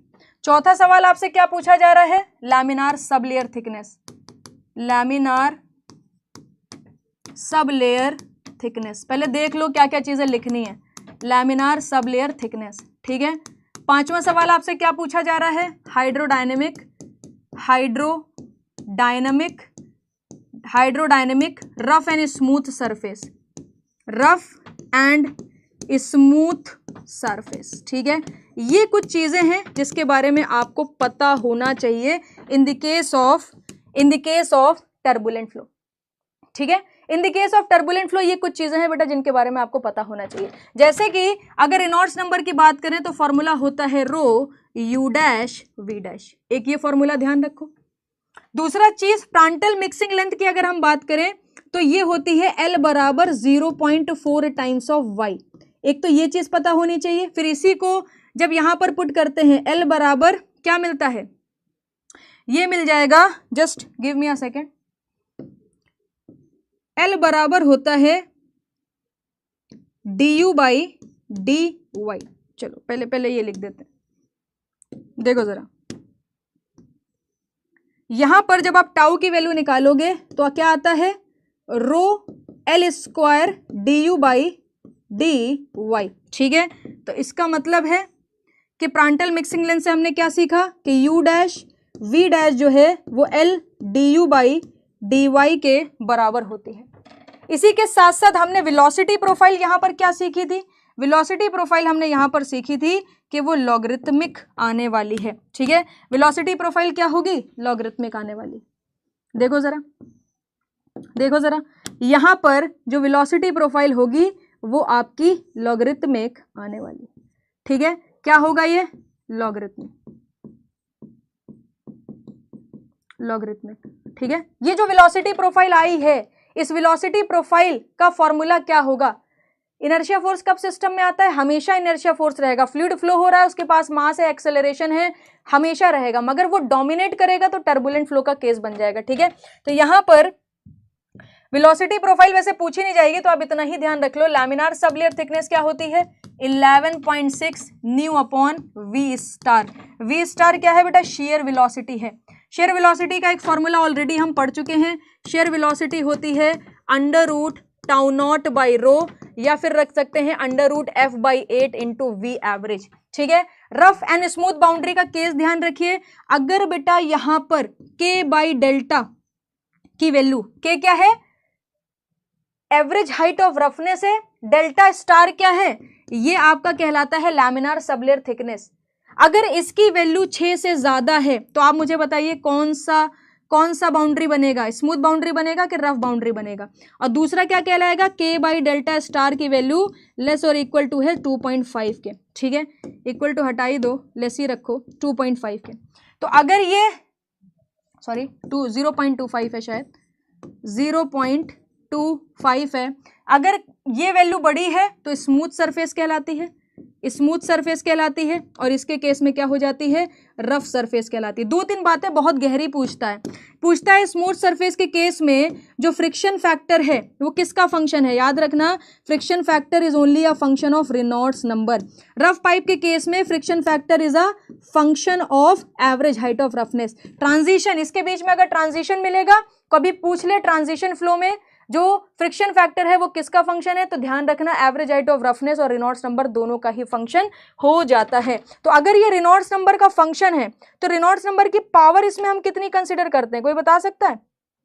रेनॉल्ड्स नंबर की पावर 1/4 कंसिडर करते हैं, ठीक है। तो यहाँ पर ध्यान रखना फॉर्मूला जो बनता है वो बनता है friction factor is equal to the 0.316 upon Reynolds number की पावर 1/4, ठीक है। इसी के साथ एक और फॉर्मूला है फ्रिक्शन फैक्टर का 1/√f is equal to the 2 log base 10, साथ में क्या आता है r/k, r is the radius of the pipe plus 1.43। ये फॉर्मूला से काफी क्वेश्चंस बन जाते हैं छोटे छोटे, ठीक है। इस तरीके से वैल्यूज आपको दे देगा कि आप यहाँ पर आसानी से सवाल बना पाओगे। 1.74 है, नॉट 43, 1.74 है, तो इसको ध्यान रखना। दूसरी चीज टर्बुलेंट के केस में मैक्सिमम एवरेज वेलोसिटी का रेशियो भी पता रखियो, u max upon v average 1.43 under root friction factor plus 1, ठीक है। So this is all about turbulent flow. Clear है? जल्दी से बताइए, आगे चल सकते हैं? जल्दी से बताइए, यहां तक सभी लोगों को क्लियर हो गया? क्या हम आगे चल सकते हैं? टर्बुलेंट फ्लो के केस में सारी चीजें, हाँ 1.73 बेटा लिख दिया है, तुरंत ही हटा दिया उसको, और 1.43 मैक्सिमम अपॉन एवरेज वेलोसिटी के साथ लिख दिया है, ठीक है। अब यहां पर देखो कुछ छोटी छोटी चीजें लिखनी है, बट उससे पहले क्या करती हूं, उससे पहले यहां पर लिखवा देती हूं एक छोटी सी बात, वो है आपकी फ्लो थ्रू पाइप।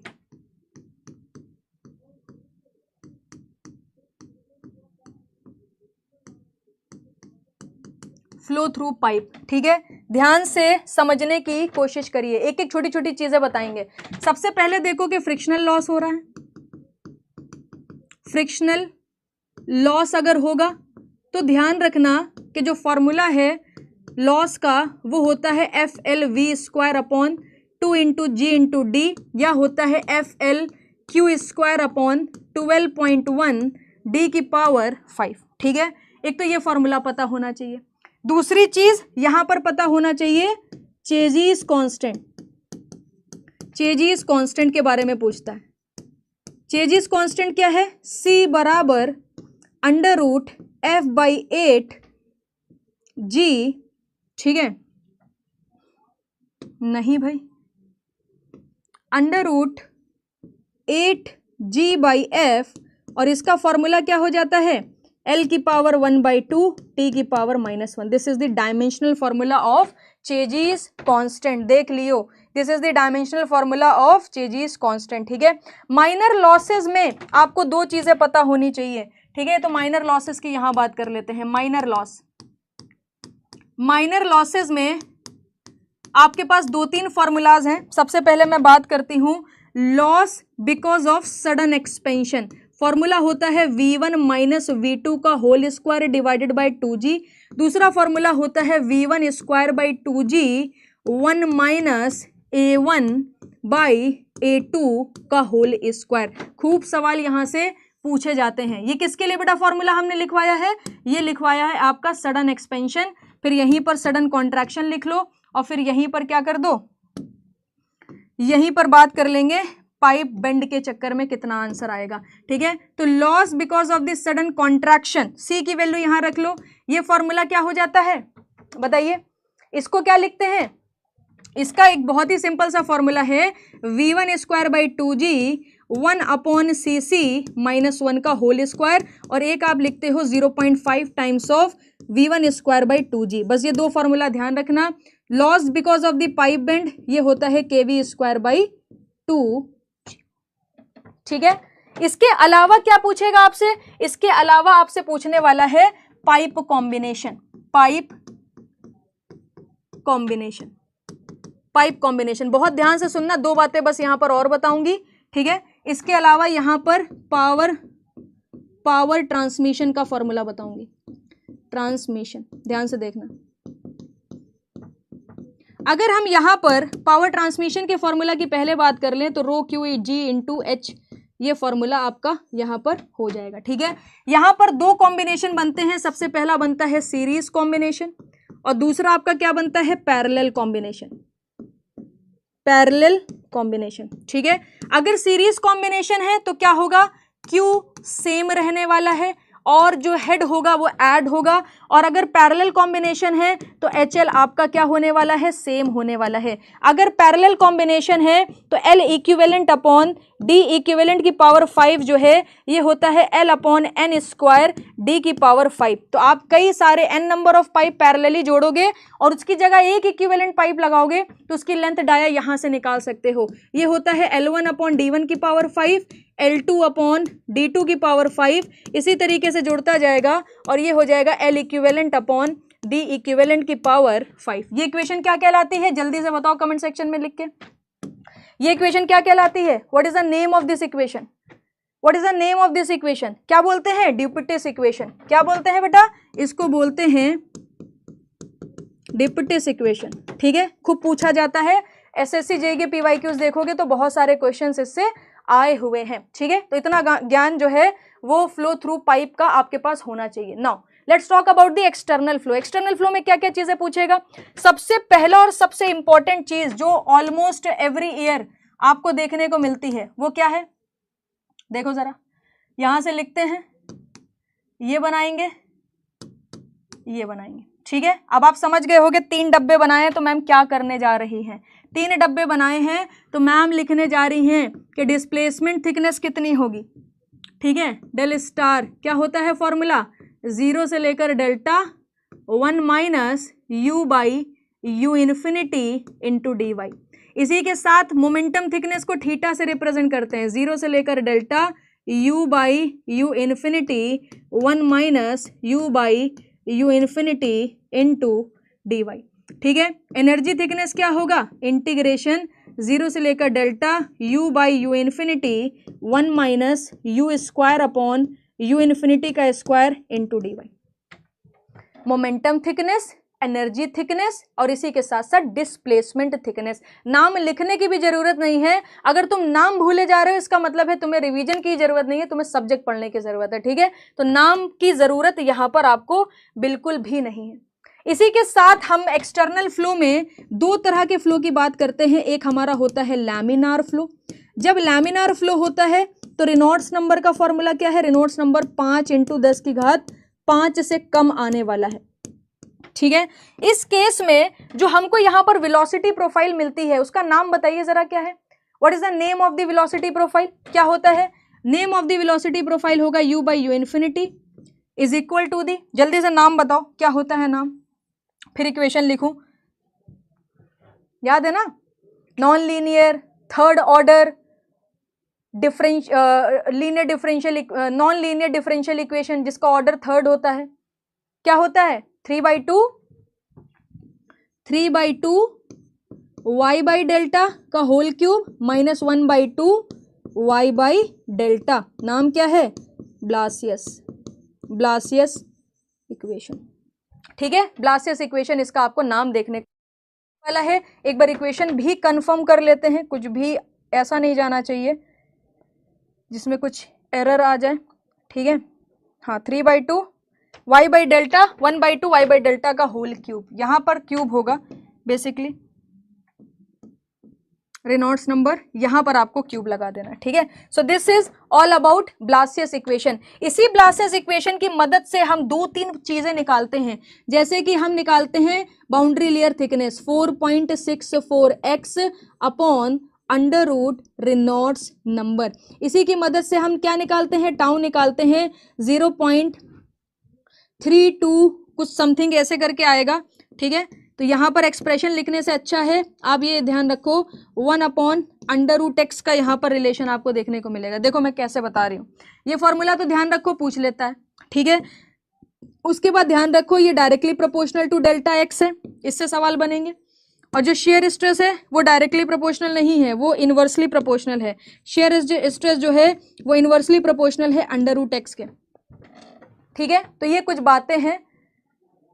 सब्जेक्ट पढ़ने की ज़रूरत लग रही है, हाँ तो फिर पढ़ लो बेटा, पढ़ लो। अगर पढ़ने की ज़रूरत लग रही है तो पढ़ो सब्जेक्ट। 4.64 हो गया, 323 म्यू यू इन्फिनिटी हो गया।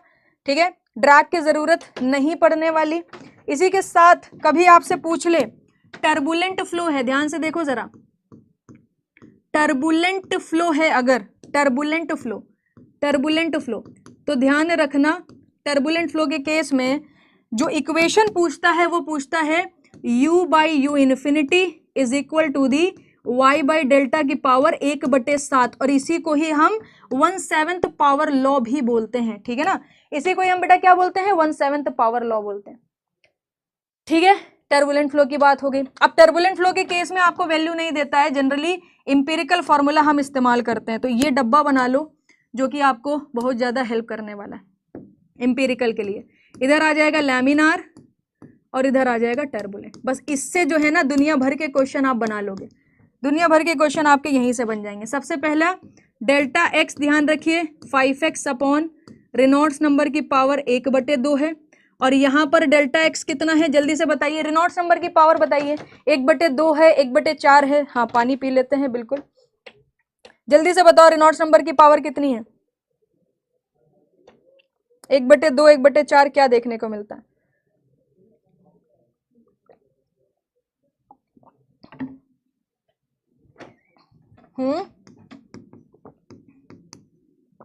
रेनॉल्ड्स नंबर की पावर 1/5, 1/2 ना 1/4 1/5, ठीक है। इसी के साथ साथ अगर हम यहाँ पर CD की बात करें तो क्या होता है 0.664 upon under root local Reynolds number. दिमाग में रखो ये सारी चीजें, 0.664 upon under root local Reynolds number, वो क्या होता है 0.059। CD बराबर 0.059 अपॉन रेनॉल्ड्स नंबर की पावर 1/5, ठीक है। So this is all about turbulent flow, ठीक है। आगे बात समझ में। इसके अलावा ड्रैग एंड लिफ्ट के 2 फॉर्मूलाज याद होने चाहिए, ड्रैग फोर्स का फॉर्मूला, लिफ्ट फोर्स का फॉर्मूला, ठीक है। ड्रैग फोर्स कितना हो जाएगा, ये हो जाएगा CD into half rho A you infinity square. Lift force का फॉर्मूला कितना हो जाएगा, CL half rho A you infinity का स्क्वायर, ठीक है। इसी के साथ और क्या पता होना चाहिए, स्टोक्स लॉ याद कर लो। स्टोक्स लॉ कई बार ये फॉर्मूला डायरेक्ट पूछ लेता है। ड्रैग फोर्स का फॉर्मूला इससे निकालते हैं 3 pi mu U infinity into D हो जाएगा। और स्फीयर के केस में कोफिशिएंट ऑफ ड्रैग भी पूछ लेता है। अगर कहीं पर भी स्फीयर देख लो और CD की जरूरत पड़ जाए तो 24 रेनॉल्ड्स नंबर CD की वैल्यू यहां पर उठा के रख देना, ठीक है। 646 जो है वो उसके केस में है जब हमने सॉल्व करा है लैमिनार में, जब ब्लासियस की इक्वेशन सॉल्व करी है तो उस केस में है। अदरवाइज अगर आप इंपेरिकल फॉर्मूला देखोगे तो 664 रख देते हैं, ठीक है। कंफ्यूज होने की बिल्कुल जरूरत नहीं है। जब हम इस इक्वेशन का यूज करके, कहां गई ये वाली इक्वेशन का यूज करके लिखते हैं तब हमको क्या मिलता है 664 यहां पर देखने को मिल जाता है, ठीक है। इसी के साथ फ्लो सेपरेशन की कंडीशन पता होनी चाहिए। फ्लो सेपरेशन की कंडीशन आपको यहां पर पता होनी चाहिए। फ्लो सेपरेशन की क्या कंडीशन होती है, आपका जो dp/dx है, dp/dx है वो ग्रेटर देन 0 हो जाएगा और du/dy जो है वो लेस देन 0 हो जाएगा। तो ये हमारी नॉन फेवरेबल कंडीशन है। हम बिल्कुल नहीं चाहते कि ये कंडीशन हमें मिले। हम हमेशा क्या चाहते हैं, dp/dx हमारा क्या होना चाहिए, लेस देन 0 होना चाहिए, और du/dy हमारा ग्रेटर देन 0 यहां पर होना चाहिए। CD मतलब कोफिशिएंट ऑफ ड्रैग। अब ये भी नहीं पता है तो बेटा पढ़ो, जाके पढ़ो कोफिशिएंट ऑफ ड्रैग। ये फ्लो सेपरेशन की कंडीशन आपको ध्यान रखनी है। इसी के साथ साथ हमने यहां पर बात करी थी टर्मिनल वेलोसिटी की, टर्मिनल वेलोसिटी की। तो ध्यान रखना टर्मिनल वेलोसिटी का मतलब है कि ड्रैग फोर्स जो है वो किसके बराबर होगा, वेट के। अब ड्रैग फोर्स यहां पर क्या रख देंगे, 3 pi mu U infinity into D. तो यहाँ जो वेलोसिटी है वो टर्मिनल वेलोसिटी के बराबर ही हो जाएगी, 3 pi mu into VT into d, ठीक है, बराबर वेट क्या हो जाएगा, m इंटू जी हो जाएगा। तो इस तरीके से हम इसको सॉल्व कर सकते हैं, ठीक है। अब ये फॉर्मूले आपको ध्यान रखने हैं। Notch and weir and dimensional analysis last 10 to 12 minutes में आपके लूंगी। तैयार हो, फटाफट यस लिखो, फटाफट यस लिखो। 10 मिनट लगेंगे मुझे और बस, हाँ 10 मिनट बस, ठीक है सर, बस 10 मिनट, ठीक है। आगे बात समझ में, फ्लूइड सबसे हार्ड है, बात सही है, मगर जिसने फ्लूइड जीत लिया ना वो एफएम के सारे मतलब बचे हुए जितने भी सिविल के सब्जेक्ट हैं आसानी से सीख सकता है। ठीक है, नॉच एंड वियर की अगर हम बात करें तो सबसे पहला दो फॉर्मूला मैं लिखवाऊंगी, दोनों इंपॉर्टेंट है। पहला है हमारा रेक्टेंगुलर नॉच, ठीक है, रेक्टेंगुलर नॉच, और दूसरा मैं लिखवाऊंगी ट्रायंगुलर नॉच, ट्रायंगुलर नॉच। बस ये दो फॉर्मूलाज ध्यान रखो, ठीक है, ध्यान से देखो जरा। रेक्टेंगुलर नॉच का फॉर्मूला और इसी के साथ साथ लॉस का मतलब एरर जो जनरेट होती है उसका फॉर्मूला आपको पता होना चाहिए। Q बराबर ये हो जाएगा CD 2/3 √2G, लेंथ h की पावर कितना हो जाएगा 3/2, ठीक है। इसी के साथ यहां पर होता है dQ/Q बराबर 3/2 DH/H। ये फॉर्मूला इंपॉर्टेंट है, ठीक है, ये फॉर्मूला इंपॉर्टेंट है। दूसरा देख लीजिए जरा, दूसरा देख लीजिए जरा, अगर ट्रायंगुलर नॉच कोई पूछ लेता है, डिस्चार्ज का फॉर्मूला ध्यान रखना 8/15 CD √2G, ठीक है, 8/15 CD। अच्छा, ट्रायंगुलर नॉच है तो आपको पता है कि लेंथ तो बेटा यहाँ होती नहीं है, क्योंकि यहाँ पर क्या बन रहा होता है, यहाँ पर एंगल बन रहा होता है। एंगल जब बनेगा तो आप L की जगह क्या लिखोगे, tan θ/2 लिखोगे, tan θ/2 लिखोगे। थीटा क्या है, नॉच एंगल है, ठीक है ना, थीटा क्या है आपका नॉच एंगल है। अगर ये नॉच एंगल है तो आपको पता है थीटा रख देंगे और ये क्या हो जाएगा 5/4, ठीक है, 5/4 आपका यहाँ पर आंसर हो जाएगा। अरे भाई सरक जाओ, नहीं सरक रहा, कोई बात नहीं। और यहाँ पर देख लो भाई dQ/Q जो है वो 5/4 DH/H के बराबर हो जाएगा। क्लियर है? हाँ बिल्कुल बिल्कुल, सर को बुला रहे हैं।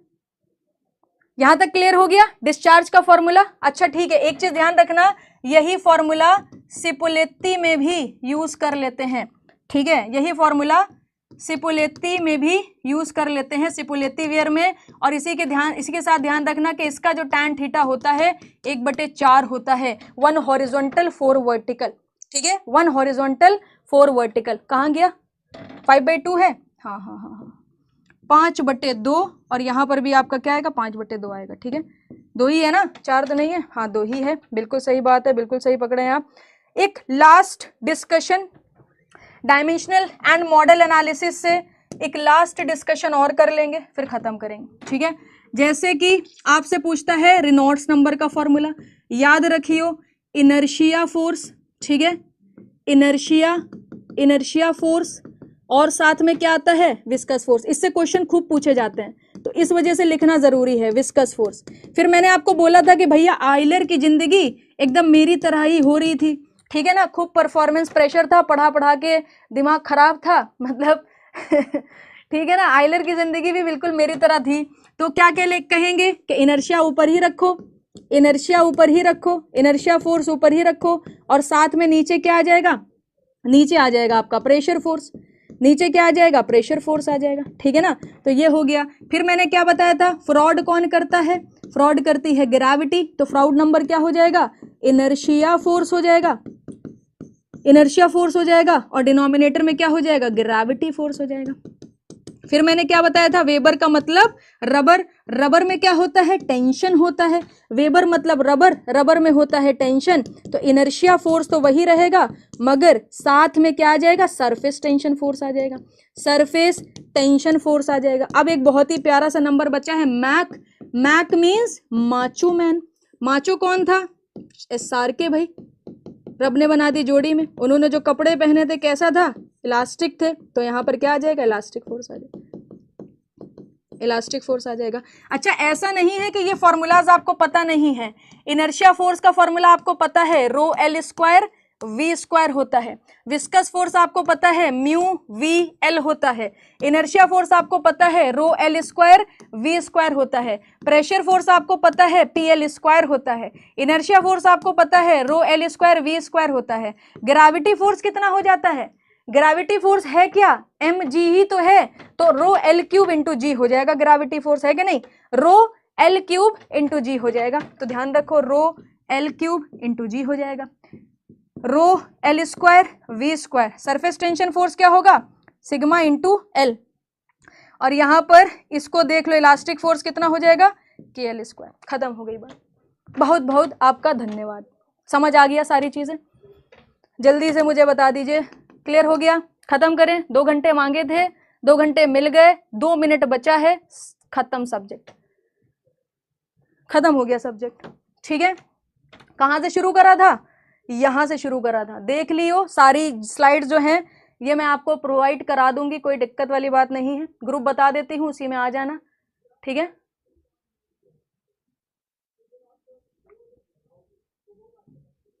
सोचा तो था कर देंगे मगर नहीं हो पाया, आप देख पा रहे होगे स्लाइड्स में लेके आई थी। ठीक है, अब ये सारी चीजें जब चाहिए वही हो तो यहां पर भैया आ जाना, @लामिया मैम PW। ठीक है, 2 मिनट ब्रेक ले लीजिए। देवेश सर आपके साथ जुड़ने वाले हैं और वो आपको पढ़ाएंगे उनके सब्जेक्ट। ठीक है, तो ये रही हमारी thank you slide, लामिया ma'am PW पर आ जाइएगा। ठीक है, चलो शुक्रिया, बहुत बहुत धन्यवाद, आप लोगों ने पेशेंस के साथ मुझे सुना, और all the best for your examination. मैं चाहूंगी कि एक बार देवेश सर आ जाएं। ठीक है,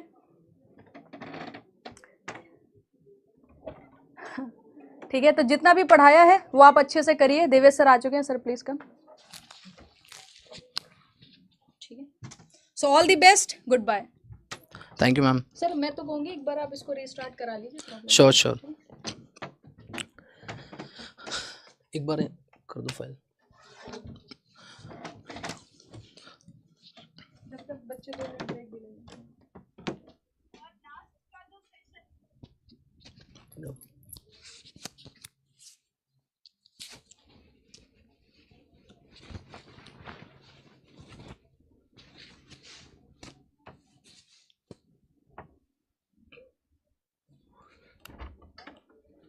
रिस्टार्ट करके वापस कर दो इसको साइड में। ये इतना सेव करके निकाल दीजिएगा, ये थोड़ा हैंग कर रहा है।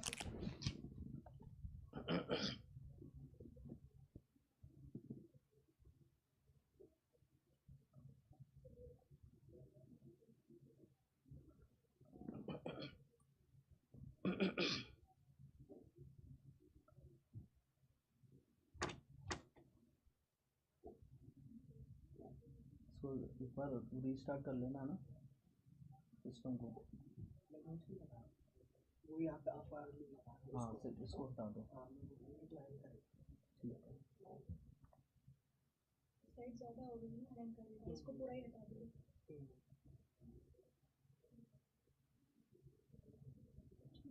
भेज भी दीजिएगा, मुझे भी भेज दीजिएगा जब भेजिएगा। ठीक।